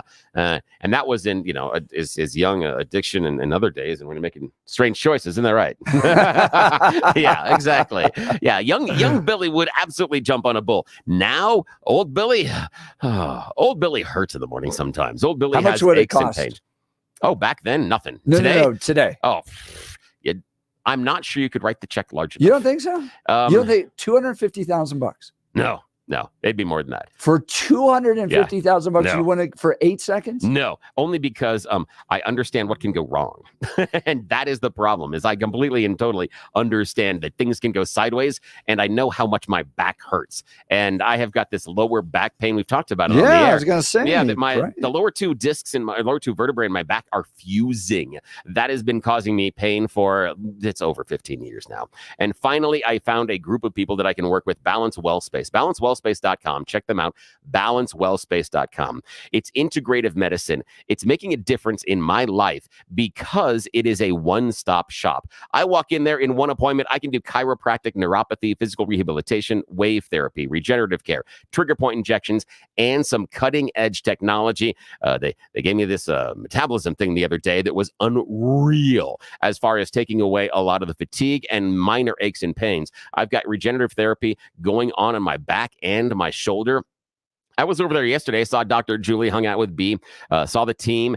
And again, you go from office to office to office. I'm not driving all over town. I'm not spending part of my day here going to this office. And the next day, I'm taking another couple of hours to go to that office. I was in and out in an hour and 15 minutes and got 6 different things done to me. Chiropractic adjustments. We did Synexus. We did traction. The Synexus is the electronic shocky thing that is regenerating muscles inside of my back. It's stimulating neuropathways that haven't been firing because the muscles have been trying to protect the aches and pains that I caused being young and stupid. We all have made mistakes, but it doesn't mean that you have to pay for them now. You don't have to live your life in pain. Have someone that was getting treatment yesterday going through amazing things with neuropathy. The movement, the tingling, the pain is no longer there. And that's all thanks to the team at Balance Wellspace. The cool thing is you show up, they do a custom evaluation on you. They go stem to stern, not a little bit of poking and prodding, nothing too weird, but they make sure they know everything going wrong with you, including x-rays and other tests. Then they put together a custom plan that is designed just for you, your pain needs, and also your goals. They want to know what you're missing out on and what you want to do. They're going to make sure that's where you will be at the end of treatment. Then every couple of weeks, the team meets and talks to each other about what's going on with you, and then comes and talks to you, and sometimes even does a reevaluation. I've gone through one reevaluation already, and I'm only 15 visits in over the last month and a half. And I've already had one, they've reevaluated twice, and I've gone through a personal reevaluation where they look at my movement and pain levels compared to where I was when I started.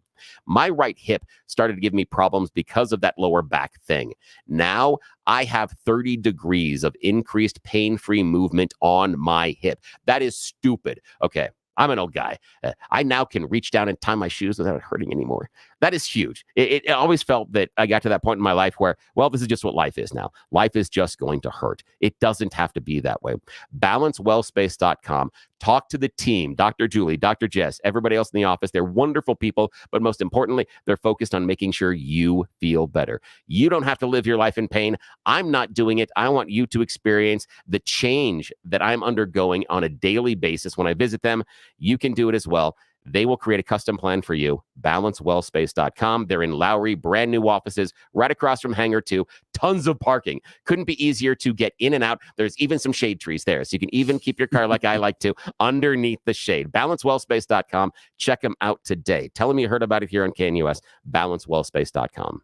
$50,000 is how much it would take me to get on a bull. Yeah, that's it. I would not get on for 25. I'd get on for 50. 50. Now, I'd have to go.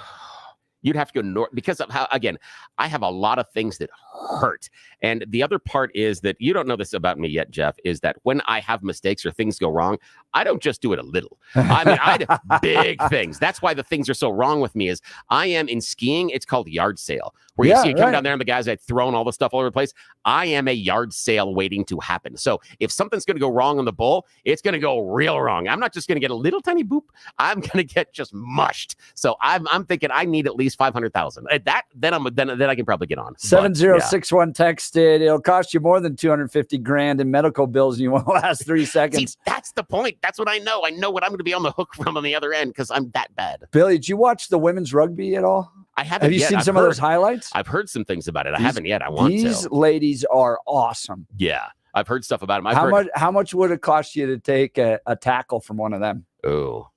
That one, I'd probably be much. I could probably do the 50, 60 grand like you. I could do that one. Yeah, that one I can prepare for because I can figure out what's coming, and I have fallen down a lot, so I can protect myself. You can protect it. I played rugby, and I played rugby for Creek. These ladies are awesome. Yeah. They're like Instagram stars too. They're coming out of cool. them and Steve. Did you hear about Steve? Steve? Yeah. No, who's on Steve? The men's gymnastics team. Oh yeah, Steve. Is it the pommel horse guy? Yes, the pommel horse guy. Yeah, they got the perfect routine. Yeah, they brought him in just to do the pommel horse, and he's like, he looks like Clark Kent. Yes, he does. He's got the glasses on and all that. Yeah. Super muscular, but kind of a nerd. Yep. And America's fallen in love with this guy. I love that. I love the fact that he looks like a guy that security would go, no. Let me see the real ticket. They wouldn't believe that he had a real pass to get back behind. And he brought in and he nailed it, and he got the medal for the men's gymnastics team in like a decade or that's at least. Absolutely incredible. That's just absolutely nuts. It was fun. Yeah, it's so much fun to watch. I want to tell you about my friends over at Advanced Hair Restoration. Everyone always asks, what makes Advanced Hair Restoration different? Allow me to share with you some details and remind you of their once-a-year summer savings event. First off, Advanced Hair stands by the results. Their before and afters are second to none. With Advanced Hair, your own natural hair is guaranteed to grow. Secondly, Advanced Hair combines top-rated physicians with modern technology, creating a concierge Ritz-Carlton quality experience that's hard to find elsewhere. Lastly, Advanced Hair's Advanced FUE begins regrowing your own natural hair the very next day. It's quick, it's simple, and it's easy. Now, if you have a flexible schedule this summer and you've been waiting for that special savings opportunity, it's here. Advanced Hair's savings event will get you the most hair for your dollar. It's their best offer ever. And for details and to schedule your free consultation, give them a call at 720-459-HAIR. One-day treatment, life-changing results. Your new hair is guaranteed to grow. Before and afters, you can view at advancedhair.com, 720-459-HAIR, or advancedhair.com. Billy. Yes, sir. Okay, cool. Billy's on the phone there. Yeah, I'm taking some of our callers. I'm talking. We're gonna put him on hold right now. Did you see this about Colorado drivers? Oh, yeah. We are some of the most aggressive drivers in America right Surprise. Now.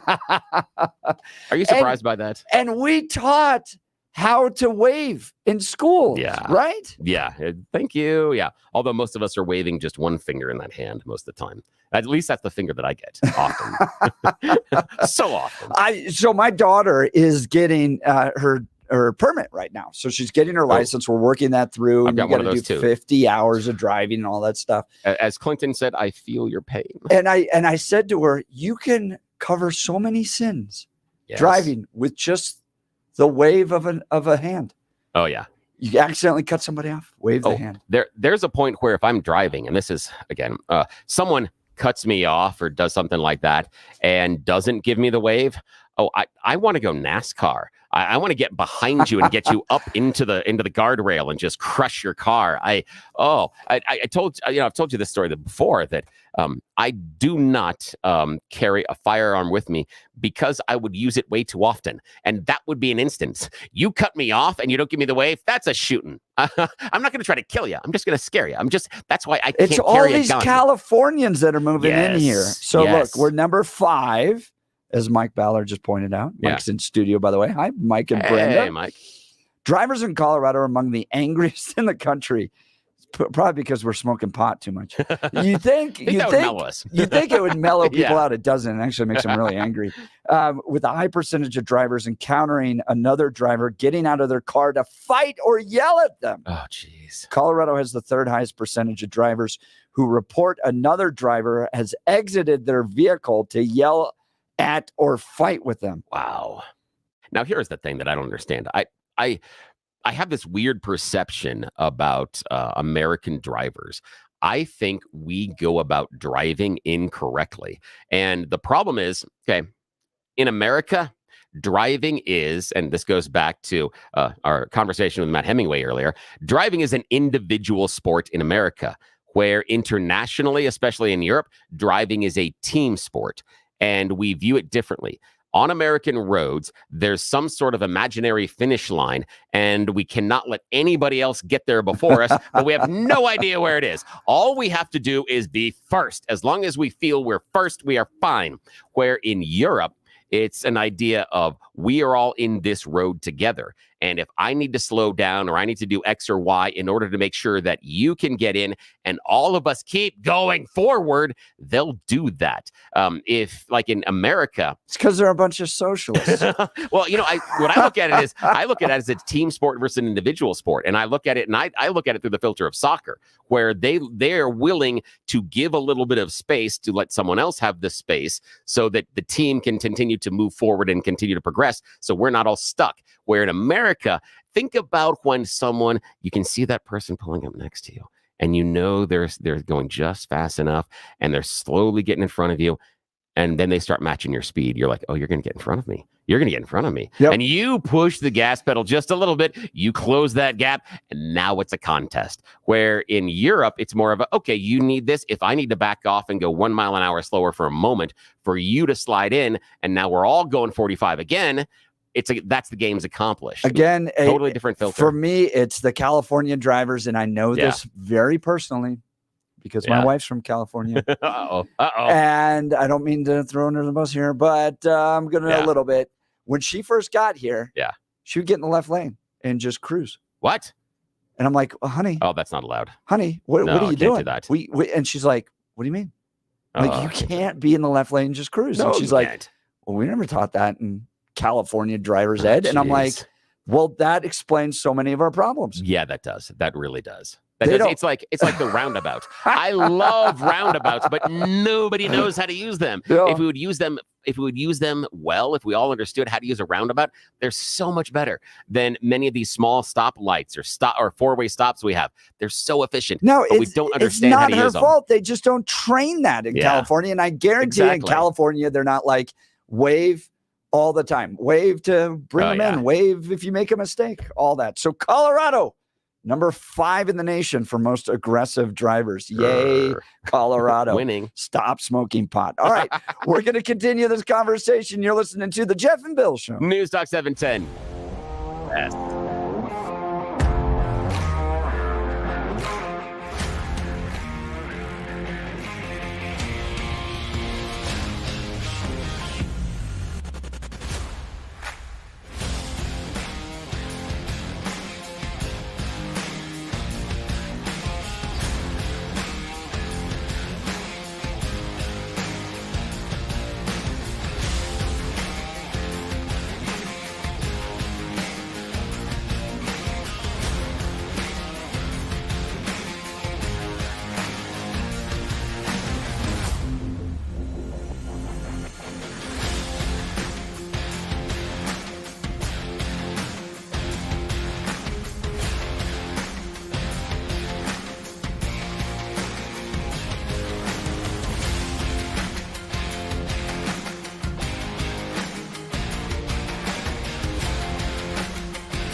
Welcome back to the Jeff and Bill Show. Billy, we got some special guests in studio here. Mike and Brenda Ballard with Saturate USA.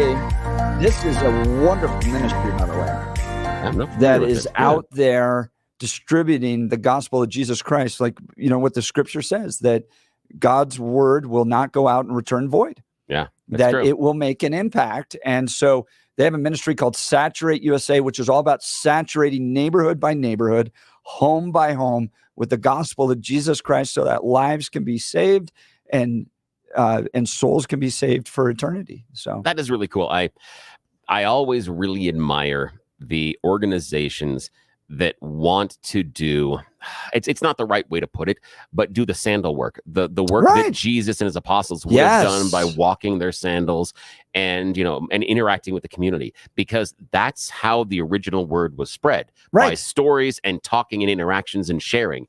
And I think that is the best way to deliver the message. I think it's the one that resonates the most. It's also the most personal and is the most difficult. It is, because it's so time consuming and how where our society is. It's so much easier to just have a church on the corner and just be like, oh, come to the church. Oh, it's so much easier to have a mega church and say, I have 10,000 people and look at this. And now you need to buy me a plane. That is so much easier. I've got a pastor with a Lamborghini. Exactly. No, Saturate USA is bringing the gospel of Jesus Christ to homes all over this country. I've actually gone and knocked doors and just dropped off gospel messages with them. SaturateUSA.org is the website, SaturateUSA.org. And this is one of the things I love about Salem. Salem is so proud and bold with its faith and with its conservative values that this, you go to another station, I don't know, this might be a little controversial. Not here. Yeah. We're proud to have them here. It's one of the things I think makes Salem so special is not being afraid. People can agree or disagree, but not being afraid of your beliefs and your convictions, I think, is so important. And I think that's what delineates many of the Salem talent and talk show hosts away from the regular ones, because we're okay expressing who we are. Me, sometimes I ruffle feathers, but we're okay with this. and we love you over here. I know, it's so much fun. But it's people staying true to who they are, but not being worried about what everyone else will say. And that's very, very unique in the world of radio. Yep, that's right. SaturateUSA.org. Oh, fantastic. I'm glad they're visiting here. That is so nice. We've had an absolutely wonderful show. Todd Watkins, Vice Chairman of the Paso County Republican Party, joined us in the 6 o'clock hour. U.S. Olympian, silver medalist. And friend of Jeff. An awesome guy. Matt Hemingway joined us in the 7 o'clock hour. And then Steve Kenyon, pro rodeo announcer for the upcoming Douglas County Fair and Rodeo, joined us in the 9 o'clock hour. If you missed any of that, go to the website, 710knus.com, to download the podcast there. Coming up next, we have Cal Thomas, followed by Charlie Kirk. Dennis Prager later in the day. So the train keeps on rolling down the tracks. You've been listening to the Jeff and Bill Show. News Talk 710 KNUS. Go for that 7 o'clock hour podcast. Find out what exactly Jeff was doing with Matt when Matt was throwing up. You got to find out.